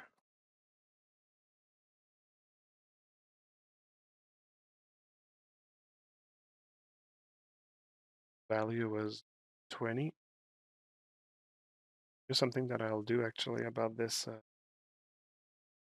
thing. I won't inflate it right now because I will inflate it all at once when I have placed all these parts.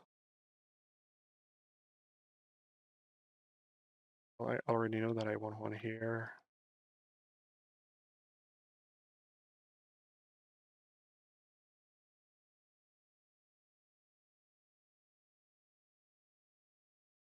I'll probably be all. No, I will. There we go. I actually need to push a few.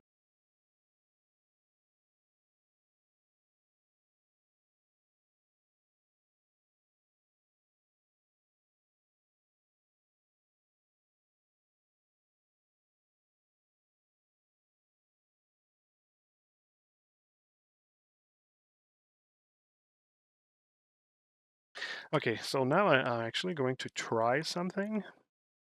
I don't know if it's going to work. It's the tool that I like in ZBrush, but it's a bit finicky.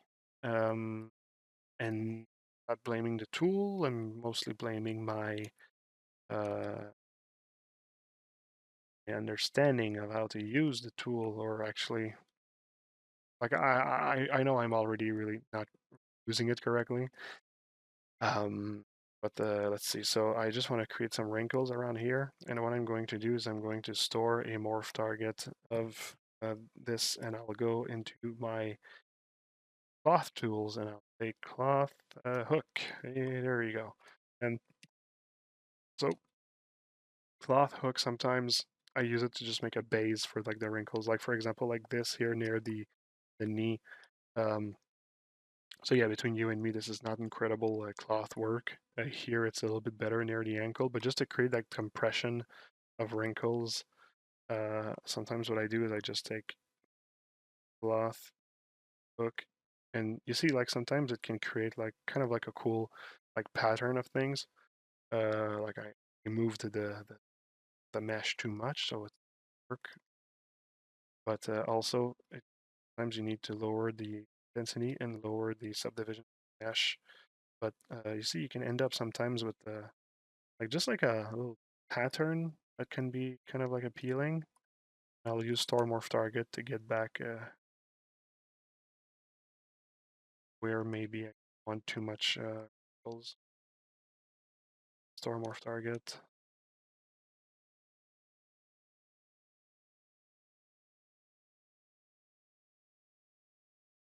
Actually keep it in some areas.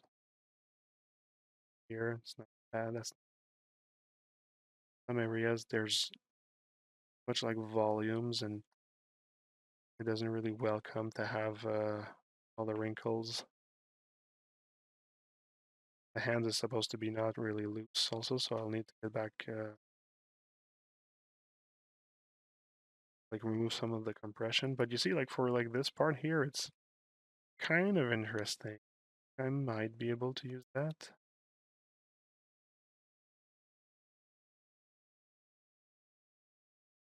I mean, like I'm not trying to create like the best like wrinkle fold work right now in this with this character. So, oh, but somebody gave me a follow, so that trick was good enough.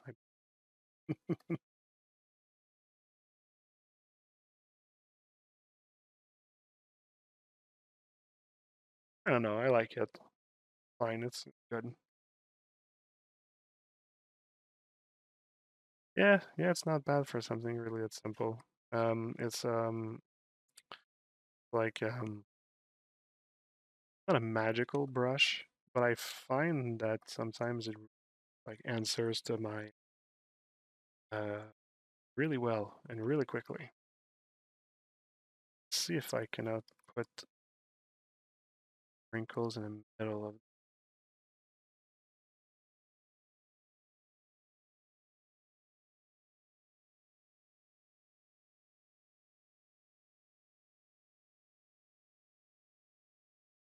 that back. Are those wrinkles welcomed area?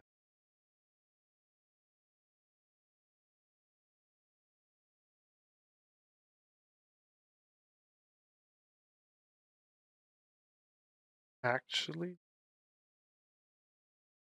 that I think.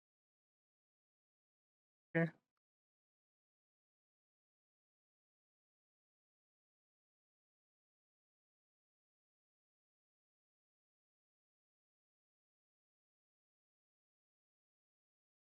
Sure that they're kind of like disappear in a natural way. I might actually redo them by hand a little bit. But if I look at my layers before after,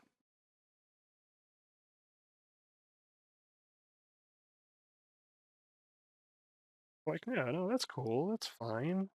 Fine. Will I do the texturing on stream? I will probably show like a poly paint pass that I do on characters that can be used in as like a mask or a curvature map later. Curvature? Yeah, like a mask curvature map.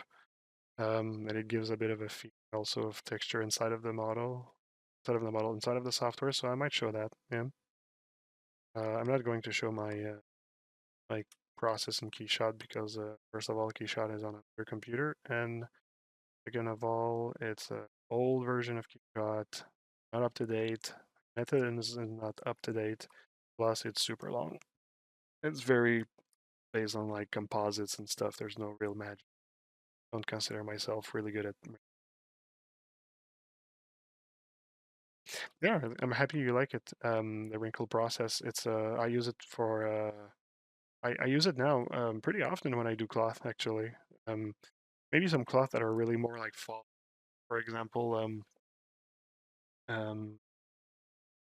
like something our website here. Actually, I'll just go on my small web page, marcoplouffe.com. Uh, like this guy here. Uh, you look at this character, the wrinkles around the hat here. I actually made them with the same tool. Like pretty much all the wrinkles on the hat, and also the scarf here.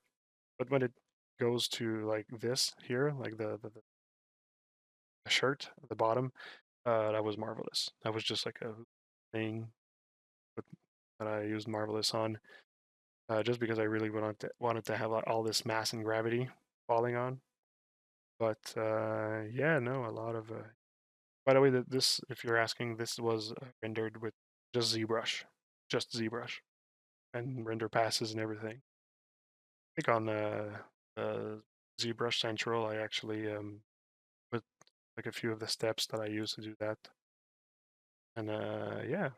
So no, it's a pretty cool, pretty cool. There's a lot of also like sculpting by hand for the folds. Like when it comes to like compression folds and stuff, a lot of it is done by hand. The hair are all air meshes in ZBrush also, plus like the little flyaway hair are just painted in Photoshop.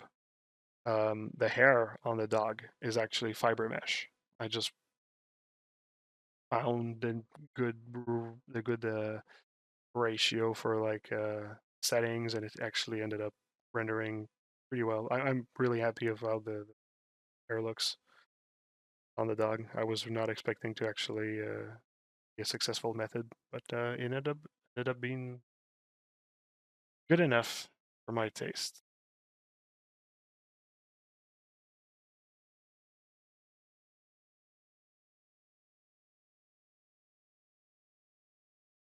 Yeah, I get. All right. So now that we have the volumes are there, the volumes were already satisfying for me in the blocking, so I don't really need to really work on the volume more. The same way that I reworked the ones on the hand. Like I think we're good right now with that. So what I'll do will I will add the borders. So like for example, like the same as like this here. I'll add the borders around the material. The borders, I just want to clean this.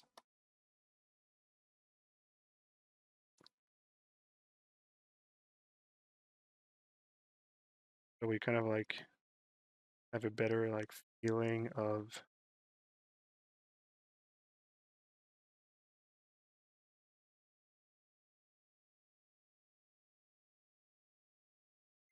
where the cloth finishes. Thanks for the follow. People are asking me when I'm going to be able to have subscribes. Um, yeah, it's really going to be when I'm actually going to be able to do 7 streams in a month. And I don't know when I'm gonna.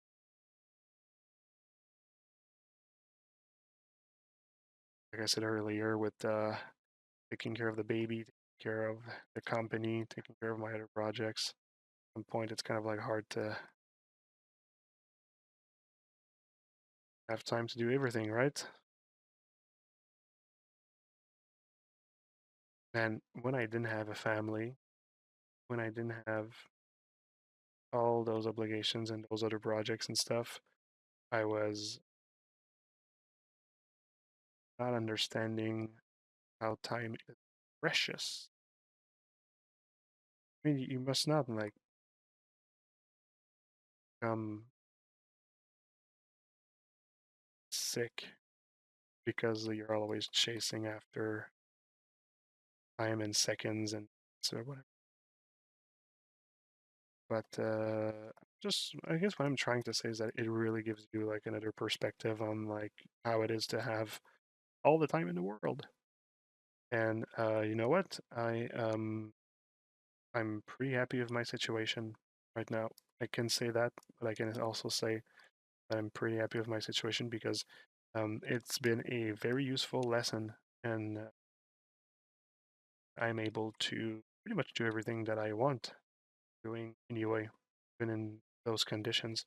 So although I'm saying that time is precious, I look back, I can say that looking forward, it's not bad at all.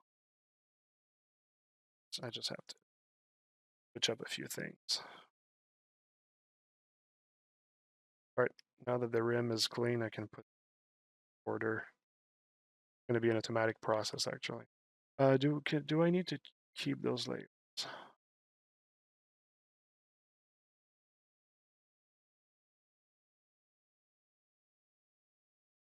No, I'll commit to. It's fine. I don't. So what I'll do is I'll duplicate this model. I will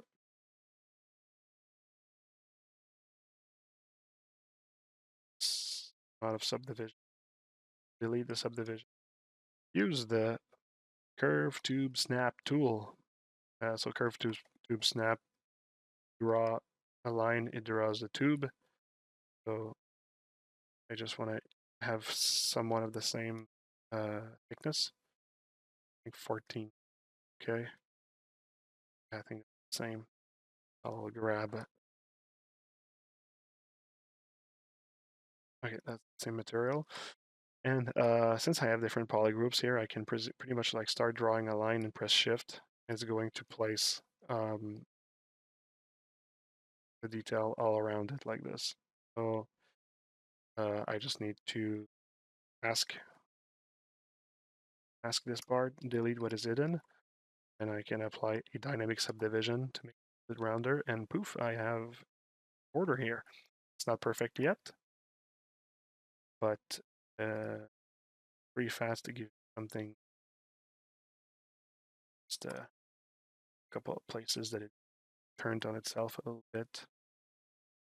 Places that could maybe be closer to the shells.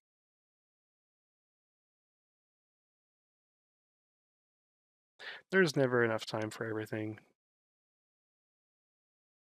That being said, when my look, okay, check that out. Take a second. Oh my god, it's already 11. Wow, talking about time. I'll still take a second. Show something.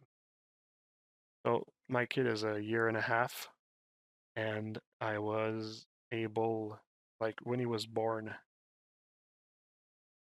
I'll point to you everything that I've done since my kid is born, and like it's true that I haven't really done anything since the last like 3 4 months because I'm actually working on a secret project. But just to say that like I'll just point at everything that I did since my kid is born, and it's kind of like I can't say that I have not been able to use my time correctly. So all the insectoids except for the wasp were done after my kid is born, and even like in when he was like a newborn, right? Uh, the White Widow, well, that was more like a polishing, so it doesn't count. The Four Horsemen, I think I actually did. The death was partially done before he was born, but I finished it and did the three others. Um, I did well, still in my skull, but that's a more of like a remake, revamp, let's say.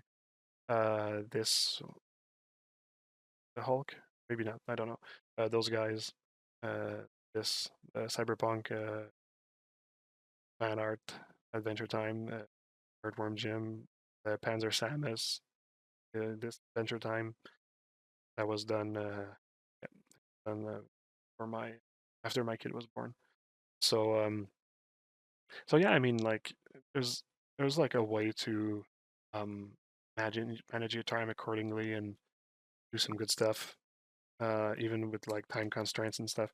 It's true that like sometimes it'll come with some sacrifices, like sleeping less, seeing less your friends. Thanks for the follow. Um, but one thing that you learn is, or at least that I learned, I'll speak for myself. Something that I learned is what's really important to you. When you don't really have enough time anymore to just waste time, let's call it waste time. Maybe waste is not the good wording for it because the last thing that I want to do is shaming people, of course. So waste is maybe not the right. But if, let's say, you are not necessarily really aware of time, well, let me tell you that after you get a kid, you are really aware of time. And it kind of like forces you to really ask yourself what's really important. What's really important for me? Like now that I know that I really can only have like the many hours per week, right? And like for me, I realized that I could um, like stop going to the bars a bit. I mean, COVID didn't help with that, but even after like when I had the occasion, I was not really taking the opportunity. I realized that I could actually do without that. Um, and video games. Also, I don't play as much video games. That being said, I still do. It's still my the easiest pastime. So I'm able to play a little bit of a guitar still. It's been a while that I played guitar, but like like a couple of months ago, like I was on a streak like for a good month or two where I actually relearned all the songs that I knew, and it was really fun. It was really fun. I like to play guitar with my kid, show him. He loves music and stuff, so really cool to have him around. He also wants to play the guitar, but of course, like he's a 1 year old, so he like plucks the strings and stuff, which is already pretty good. Pretty I love to see him do that. But yeah, it's just to say that like kind of like have to prioritize things, and there's a lot of joy into being able to like to know your priorities and to kind of like play with play with them, not play with them, but like respect them. I find there's a good life value right there.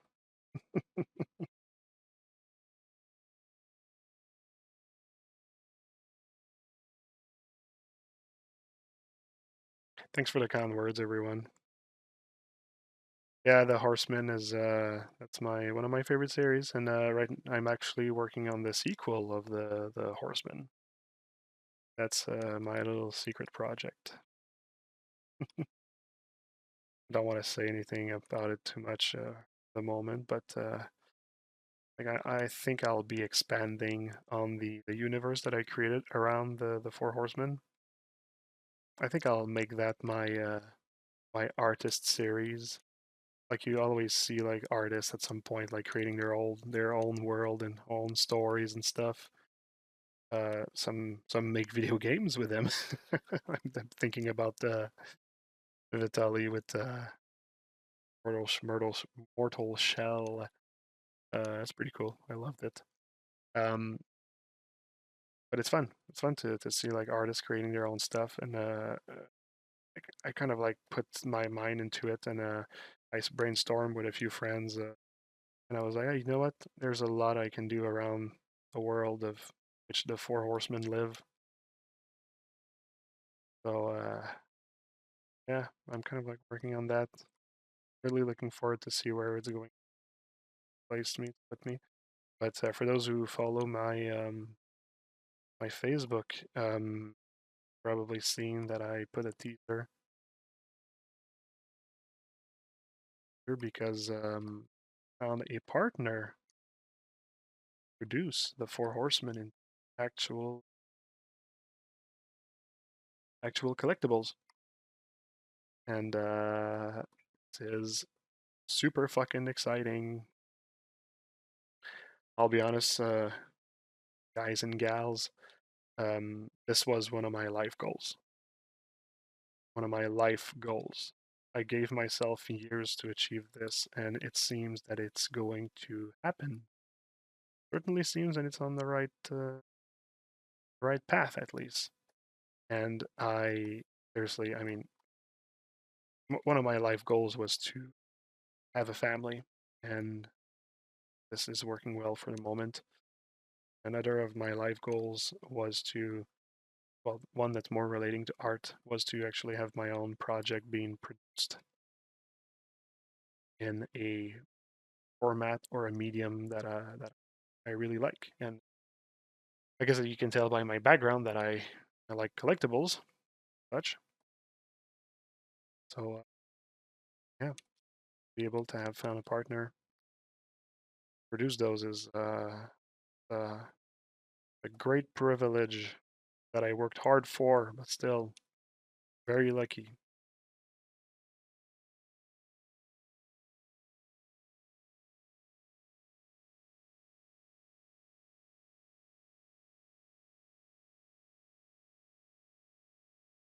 Yeah, time is weird. Plus, the fact that sometimes it feels like it's slowing and going faster. Also, no problem, Keizu. Happy to to read that.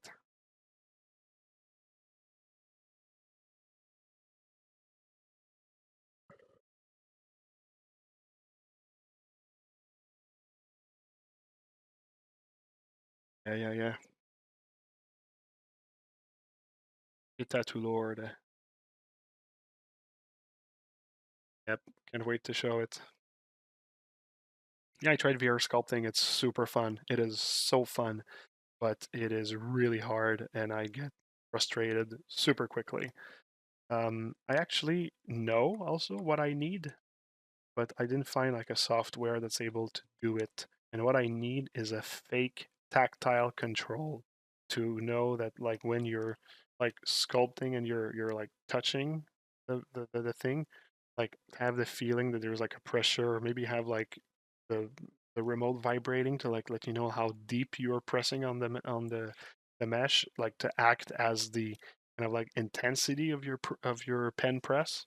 But I didn't find a software that actually had this, and this would be a game changer if they could actually have that. But for the moment, to actually work kind of like in the void, let's say in the void, where there's not like a tactile sense or like a fake tactile sense, for me is kind of like too much of a, it's too alien. And like I said, I already don't have much time in my life, so it's like not something that I actually can spend too much time experimenting.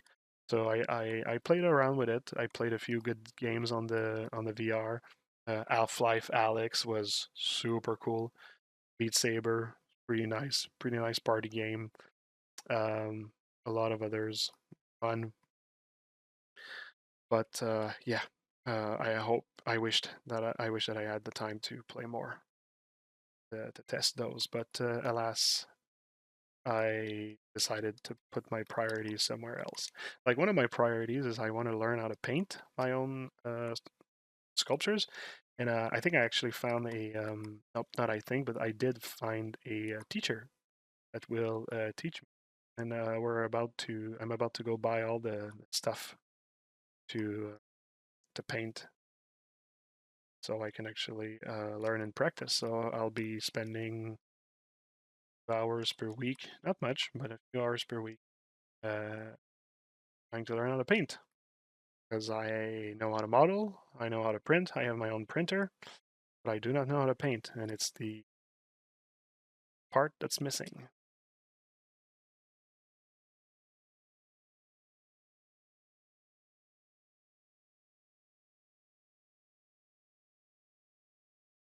Part that's missing in the grand scheme of creating statues and collectibles, brush kits, and whatnot.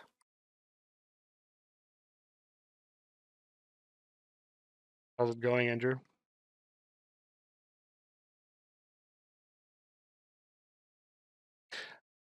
Eternian, I'm really happy that I can actually inspire you. This is like the best thing I find that artists can give to each other is to inspire each other because it's like it's because of the nature of social medias and that sort of stuff. I find it's really easy to kind of like compare yourself to like others and be kind of like either like jealous or depressed by like the success of others or like the ease that some other people can have with the craft and that sort of stuff. And I'm sure that like only like sociopaths and psychopaths really like are trying to hurt people by creating art, right? Um, but it's so easy to be discouraged sometimes when you look at people. So if I actually know that effect that I'm making is to inspire people, it makes me extremely happy.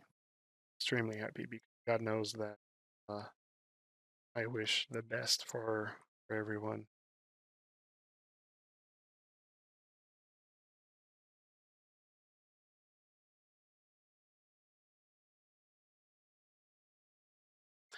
And a new glove thing, maybe it's going to be a game changer. I'm looking forward to it because, like I said, I did really enjoy the VR experience. Stride, it's VR, VR Mirror's Edge. Yeah, that could be cool. I still have my Oculus, the first generation. If it's on it, I might try it. But wait, Stride? No, it feels like it's something.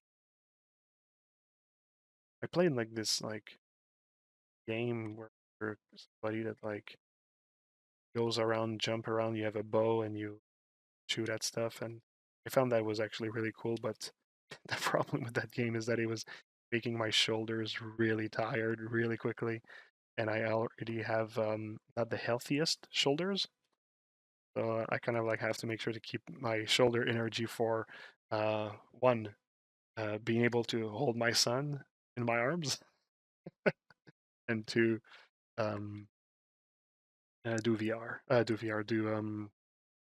3D sculpting. Um, Thanks for the follow. The I actually in that might be useful for some people. I just want to say something real quick. The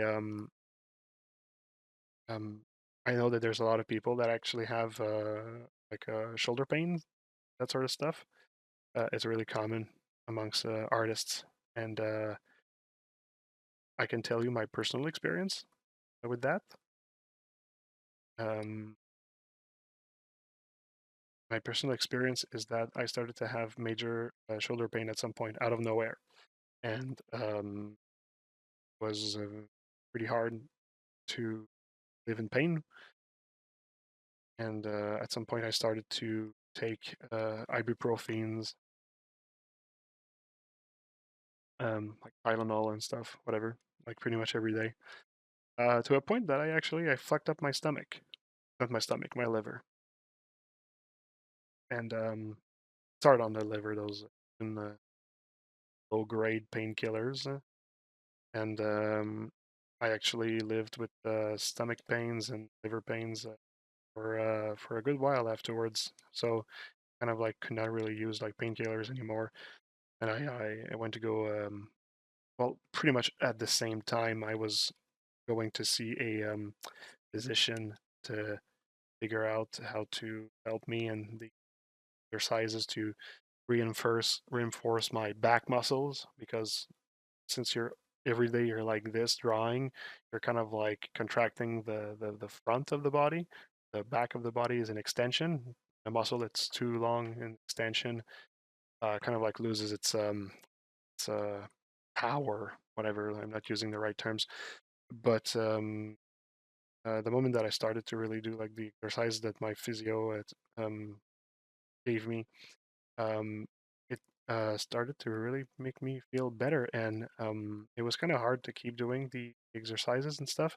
But afterwards, I actually joined a gym um, because getting getting a little bit out of shape. And yeah, I went to a gym. I told my trainer, look, trying to really make sure I'm in good shape when I work. I want to be able to lift my son in the air, making do flips and stuff without having shoulder pains and whatever. And started to started to work on a program, and my shoulder pains pretty much went away. So for me, the solution was, well, in one part, it was also stress control, because I realized that when I was stressed, I was actually like making my shoulders tense, and I realized that I actually needed to monitor my stress a little bit more. Stress will kill you. It is such a bad thing. So something you have to be careful about. And yeah, so good physical shape. Um, really working the back, making sure that like your back is able to, like when you go to the gym, it like counter attacks the rest of the posture that you have the rest of the day. That for me helped me a lot. I don't have shoulder pains. And by the way, my liver and my stomach is doing much better now that I stopped. Now that I stopped Tylenol every 2 3 days, every day almost. I'm actually not taking Tylenol pretty much ever, because also at the same time I pretty much reduced my alcohol consumption. Having a kid will help you to stop reduce your drinking also, and COVID by not going to the bars for sure. But I mean now it's pretty much like part of my lifestyle, so it's pretty much part of me. So this routine actually helps me to live without pain, so it's pretty good.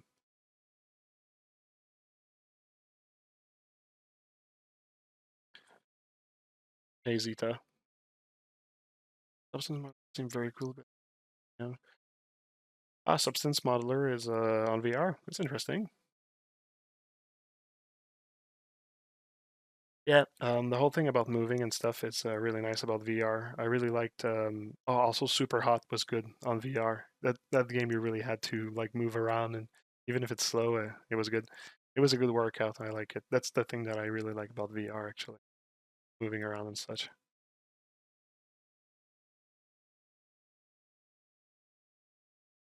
Cedrix wants to join at some point on the streaming, but he's working on other stuff. He's actually working on tutorials and other types of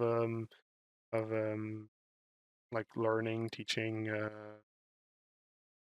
things. So he's going to be contributing in his own way pretty quick, pretty soon as well.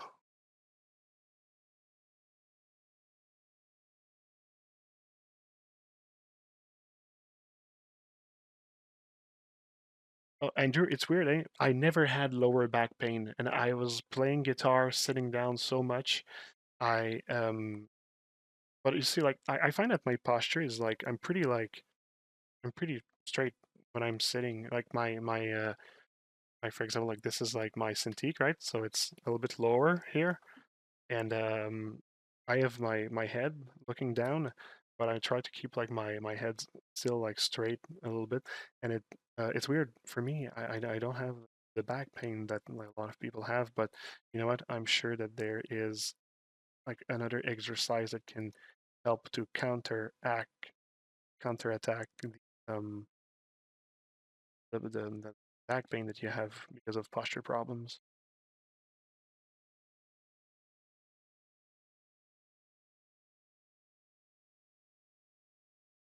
Thanks for the kind words, everyone. Yeah, exercise is I mean, not only like physically but also just like mentally, it really helps. My girlfriend was having a bit of a tough time recently, just because of COVID and stuff, right? And isolation, I mean. and she started to do jogging again, and like instantly like she started to feel like much better, not 100% better, but like much better. Like especially right after doing exercise, it just feels like a lot of like your problems don't really like are not as big anymore. Sometimes I super frustrated before going to the gym because of whatever work stuff, right? And when I come back from the gym, I always like, okay, I might have like blew that a little bit out of proportion. There's also like the sitting on it, right? Sitting on your problem and kind of like letting it like seep in. But I find that nice connection help a lot. And by the way, don't get me wrong, I hate doing exercise. I am physically lazy by nature, but it's just such a good thing for the body. I did notice like a real difference. So I need to keep at it because I love the quality of life it gives me. Plus, I mean, I don't really go often. I go like 2 times per week. I was going 3 times before the baby. Now it's 3 times per week because of my schedule, and it's not a lot, really not a lot. But you know what? It's better than nothing.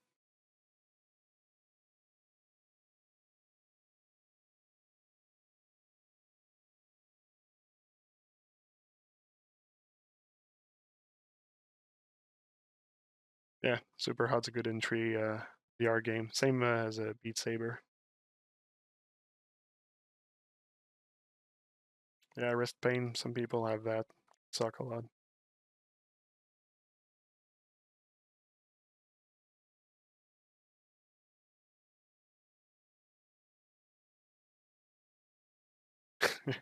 All about those endorphins. Yeah, yeah, yeah. And they're good stuff. Good stuff. The endorphin. So I'll put the tubes around like these parts of the glove. I'm running on 2 hours and a half right now, which is not a bad thing, of course. But I'll and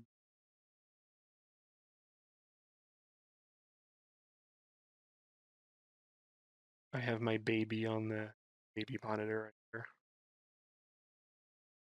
He's sleeping pretty well. Everything's good.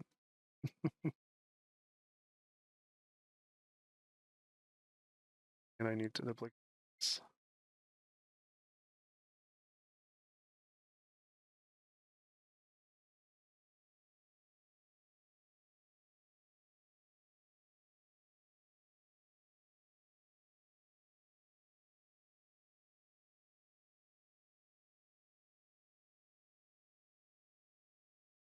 I'll make those a bit smaller.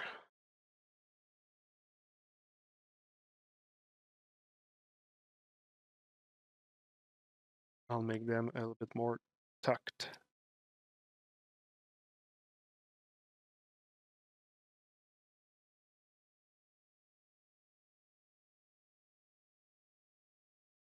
Oh my god. There is okay, so like me, I go to the gym to do my exercise, and the reason why is because I don't really go out of the house often. I work from home, like a lot of people now, but I actually always did work from home, and it's a good thing to get me out of the house. Plus, I don't like I have a pretty cool apartment, house, cottage, however you want to call it. But since I live in Montreal downtown, it's places here are not really big, and so I don't really have like a space to create a home gym. But so that's why I actually go. Not that I really like it, but I mean, now I created the routine, so now I'm good. But the best advice that people always give is try to find something that makes you do exercise that you enjoy, right? That's the best thing. Well, I actually forgot how much that I loved doing bicycle. So taking my bike and going around. When I was a kid, I was always doing that. I was going like really far places. Like this one time, like I was more of an adolescent, a young adult at that point. No, an adolescent. I think I was 16, maybe 16. Yeah, that sounds about right. 16, 15, 16. And I actually wanted to go to Montreal because at that time I did not live in Montreal. I lived in a city called Hull, which is now called Gatineau. That's on the other side of the river from Ottawa. Ottawa, which is the capital of Canada. And I live in that city, which is 250 kilometers away from Montreal. And at some point, I wanted to go to Montreal because I wanted to go see a metal show um, from a band that I really liked at the time, a Quebecer band called Anonymous, and I didn't have money. So what I did is I trained for maybe a month. One of my friend who was actually a real sports, a real sporty dude, and we actually trained to be able to ride with our bicycle from all Montreal, 250 kilometers in one day.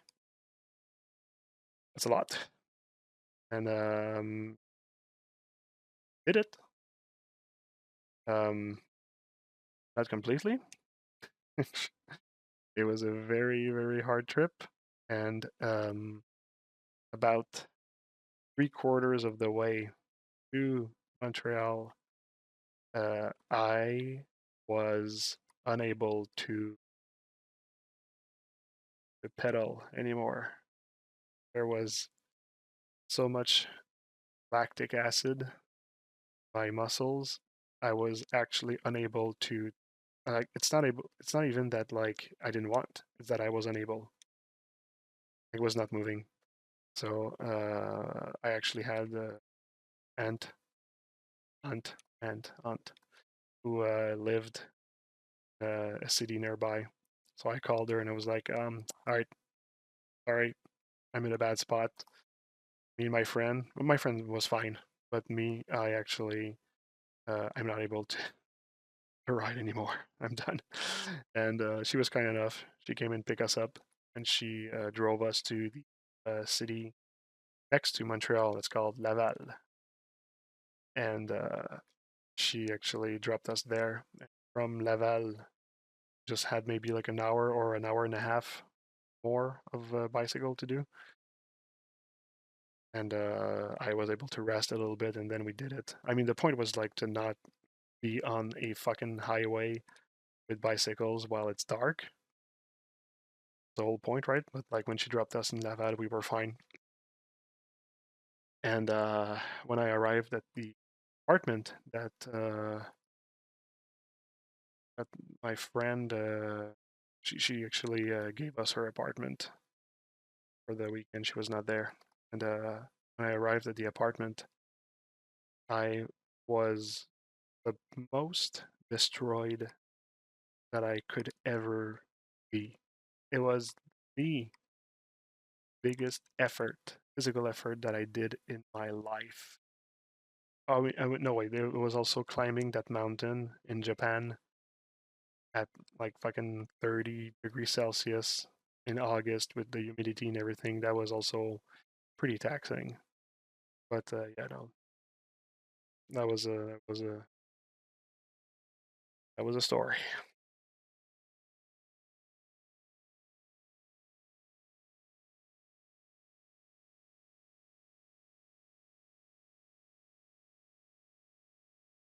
Yeah, the gyms were closed in Montreal. But you can always. I actually do sessions with my trainer remotely, and also once in a while we can actually get evaluated for your training, and that's actually permitted. So once in a while I actually still gym. Plus, I think they're gonna reopen them soon because I mean they're reopening restaurants next week. So I think they're gonna reopen gyms as well. Otherwise, I have my little routine here at the back, right there. I have a couple of dumbbells, like enough for me to a couple of principal or primary exercises, let's say, uh, fundamental exercises, call them.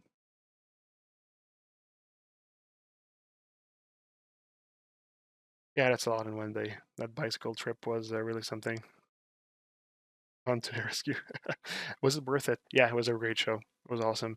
I didn't do I didn't ride back to Hull with the bike. I actually my friend whom I went to Montreal with, his parents were there. Um, so they drive us back to Hull the next day. I would have never been able to ride back. My leg they hurt for like my legs they hurt for easily like 2 weeks after that. No joke. It was crazy. Maybe a week. Maybe I'm exaggerating. But all that to say that when I was a kid, I was riding my bike all the time, and I didn't realize how much that I missed it. Because when I moved to Montreal, I didn't have a bike anymore, and I never really thought about doing bike because I mean it's Montreal, and I was like, it's the city. It's not going fun to ride my bike, and I was wrong because recently I bought a bike. I mean, I talked to a friend about like trails in Montreal, and actually he kind of like gave me the feeling that I needed to try myself at doing some bicycle again, and I gave it a shot, and it was totally worth it. There's some really cool bike trails in Montreal, and where they actually like you can some places also outside of the city that are like are possible to or easy to get to. Plus, like Montreal is getting to be very is becoming a very bicycle friendly city actually.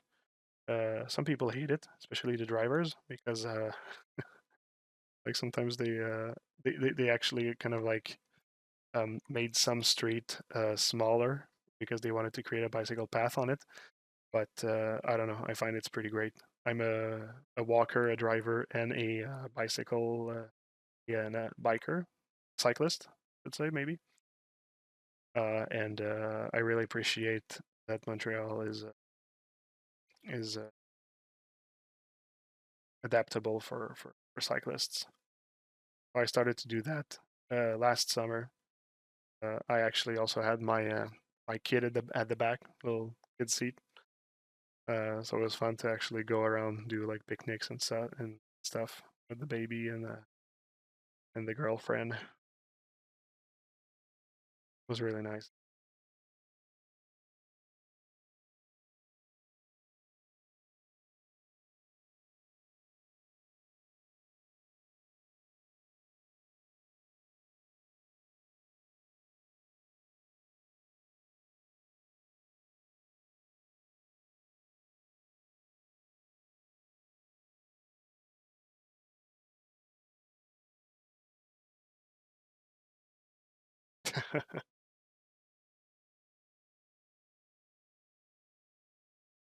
Oh, Rick, Jesus. Sometimes I don't even know like the people in the chat is people that I know. Hi, Rick. Ava. Yeah, Rick was one of my students when I was a teacher, and what he's saying is true. I've always been big rambler. Been a while we've seen each other, Rick.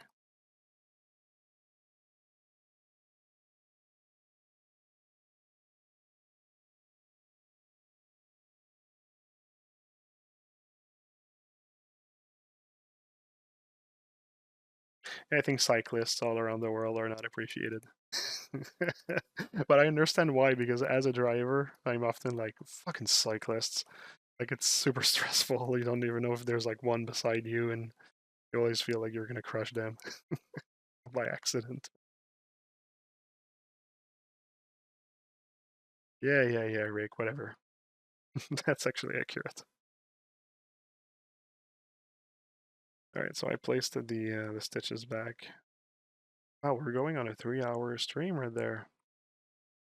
But I wanted to play a little bit of Zelda Breath of the Wild before going to bed. See, priorities right now. You guys and gals are my priority.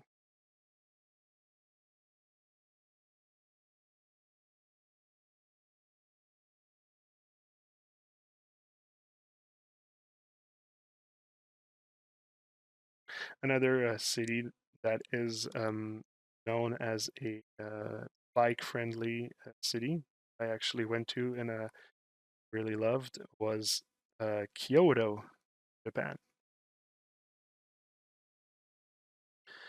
We actually were in the eastern side of the city, and we rented bikes and we drove to the western side to go see the Monkey Mountain or Monkey Park, whatever places with monkey. Thanks for the follow. And that was a great thing. A great thing. Um, I was actually really proud of myself. We went there in bicycle, and I was able to find my way back just by memory of like where we went. But we went with a GPS, right? But on the way back, I just like from memory, I was like, oh, I remember this, I remember that. We got back to our hotel like that. It was fun. It's cool. The monkey park was great as well.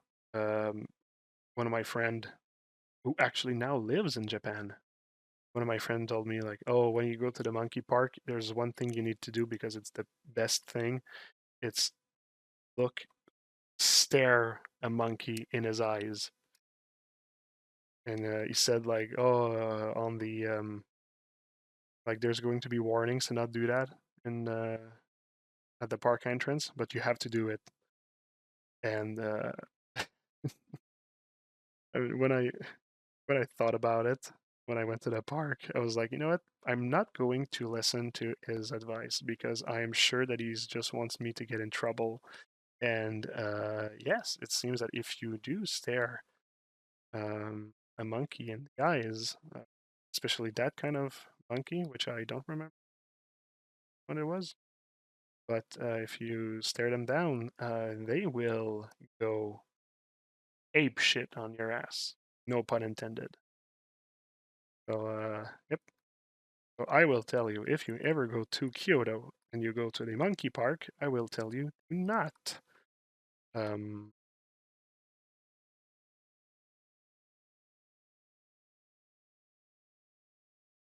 not do that. I will not be an asshole.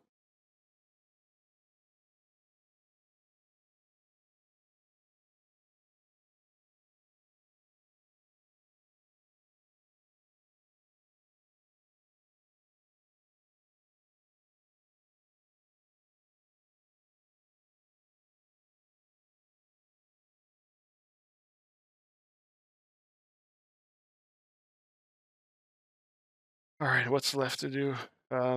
Let's place some pucker marks. I have a brush to pucker marks quick.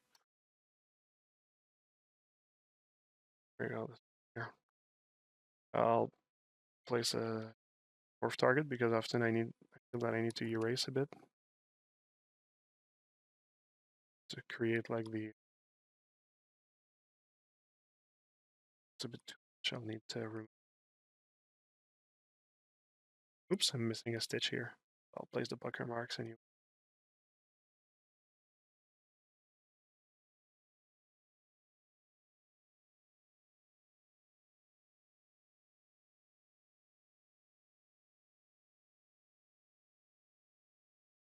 All right, and now I'll go with the morph brush. Tone down some of those pucker marks. too much, sometimes it's not good or credible. I will add a stitch that's missing here.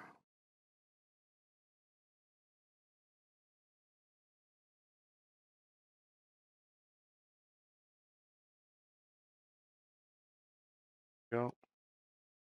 I will let it save. Take care, Alex. No, I don't decimate anything. I don't use normal or displacement. It's really just the high-res mesh. Maybe I should. Thanks for the follow. Maybe I should decimate, but I don't feel that I really run into problems.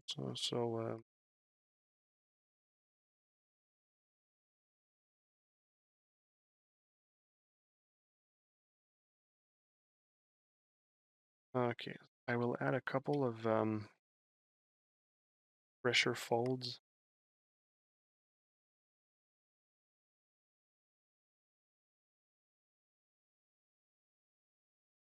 No pressure. Thanks for the follow. I am building an army. Follow me into battle.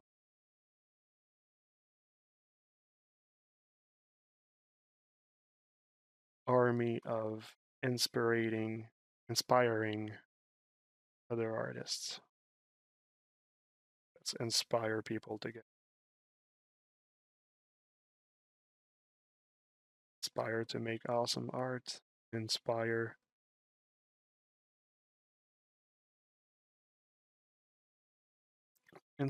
to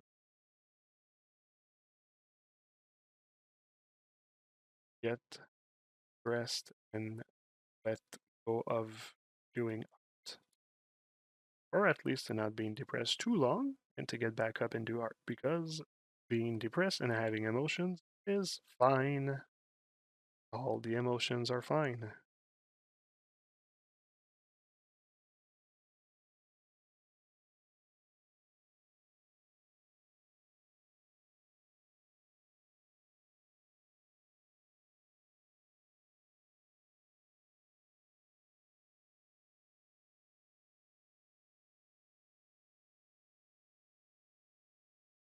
I'm right these days. I'm listening podcast about psychology from this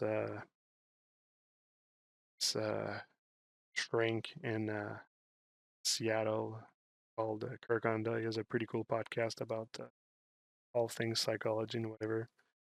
So I hear about that kind of stuff often these days.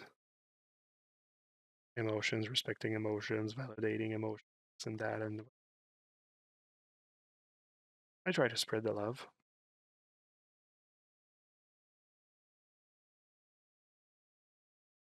But yeah, man, that episode, not episode, but that stream today, I've been rambling a lot. But you know what? I like it. I like it. Hopefully people like it. Nobody told me to shut the fuck up still, so I mean that's a good thing.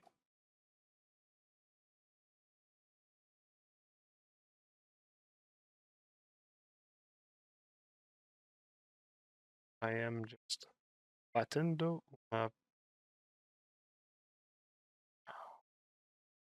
Sorry.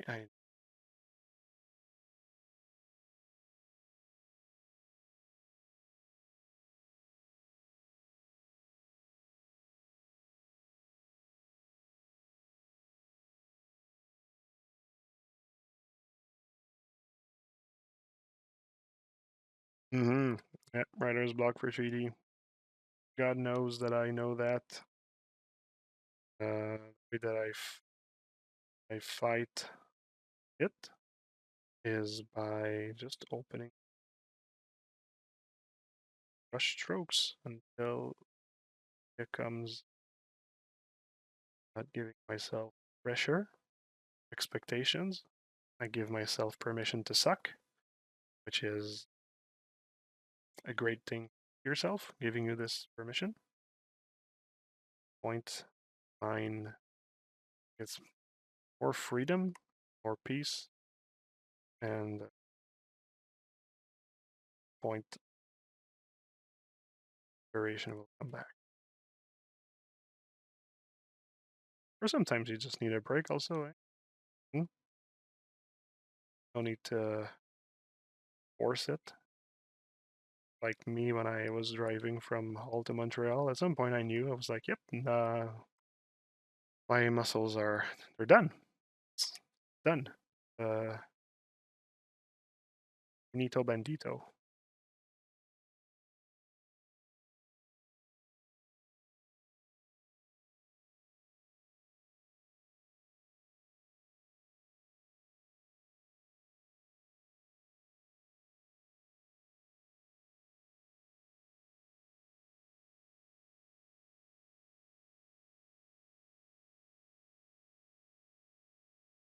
Thanks for the follow.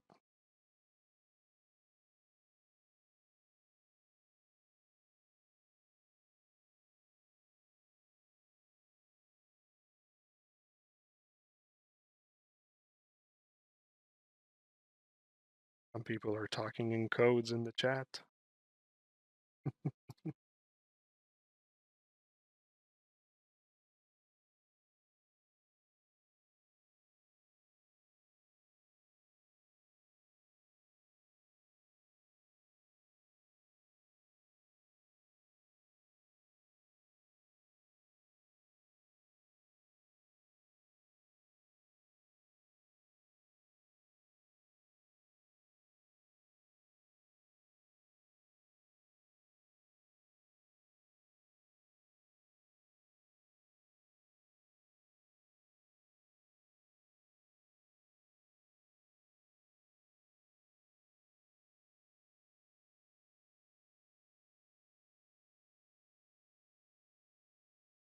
Thanks for the follow.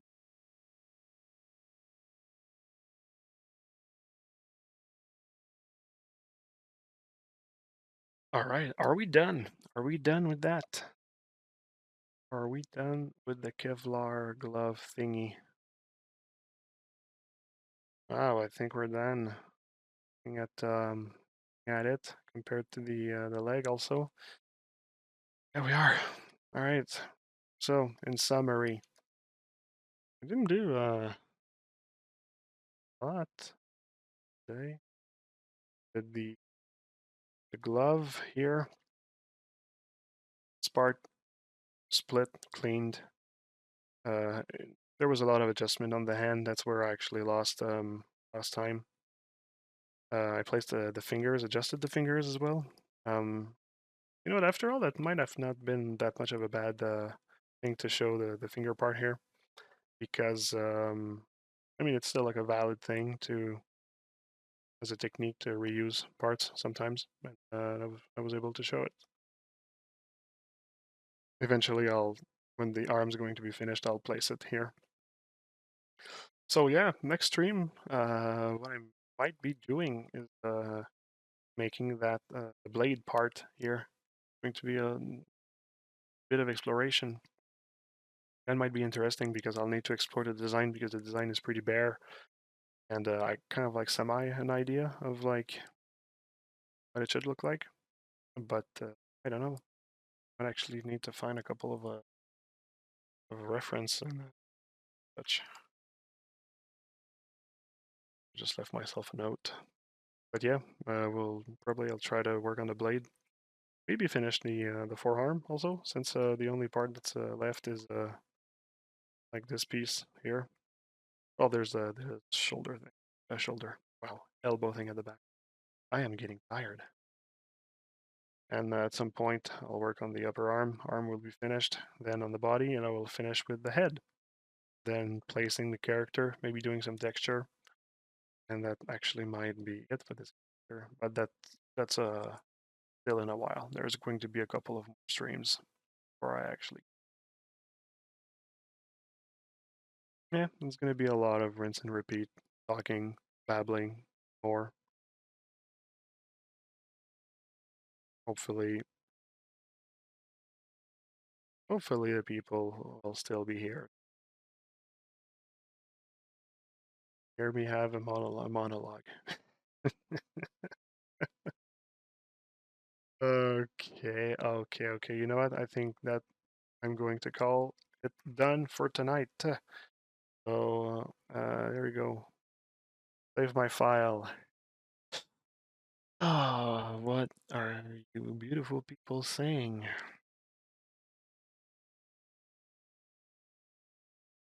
Yeah, 2077 Blade. Yeah, yeah, that was cool. I like the 2077 Cyberpunk game. That was cool. The blade thing were nice. I liked the blade from Mantis and the new Guardian of the Galaxy game as well. Those were cool.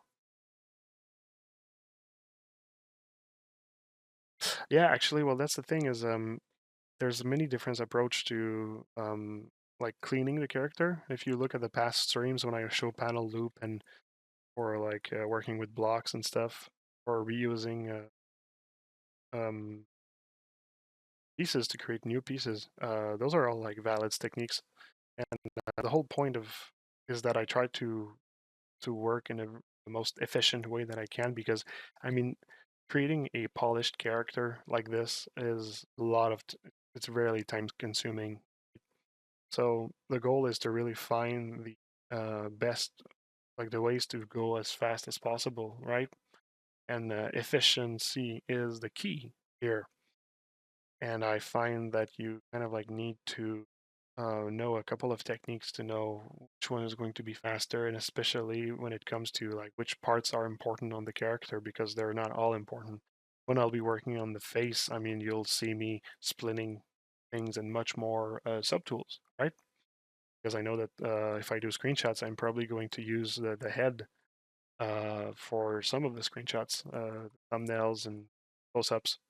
Whereas like feet in the bottom, I mean, they're not going to be seen that much. Same thing for like the back. There's some parts at the back here I'm not really happy of the results, but I mean, I don't know. It's yeah, it's efficient to know where to put the time and not.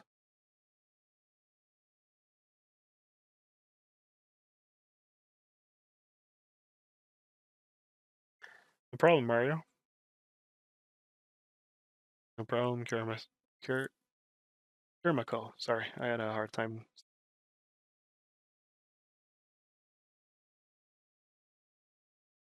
Sure, man. Ejaculate. It probably means ejaculate. Okay, we can talk about anything on the stream. Um, all right. Well, on those wise words, I will tell you good night, and I will see you in a week. I will be doing those things weekly, so yep, we'll see each other pretty soon, and wish you bonne soirée.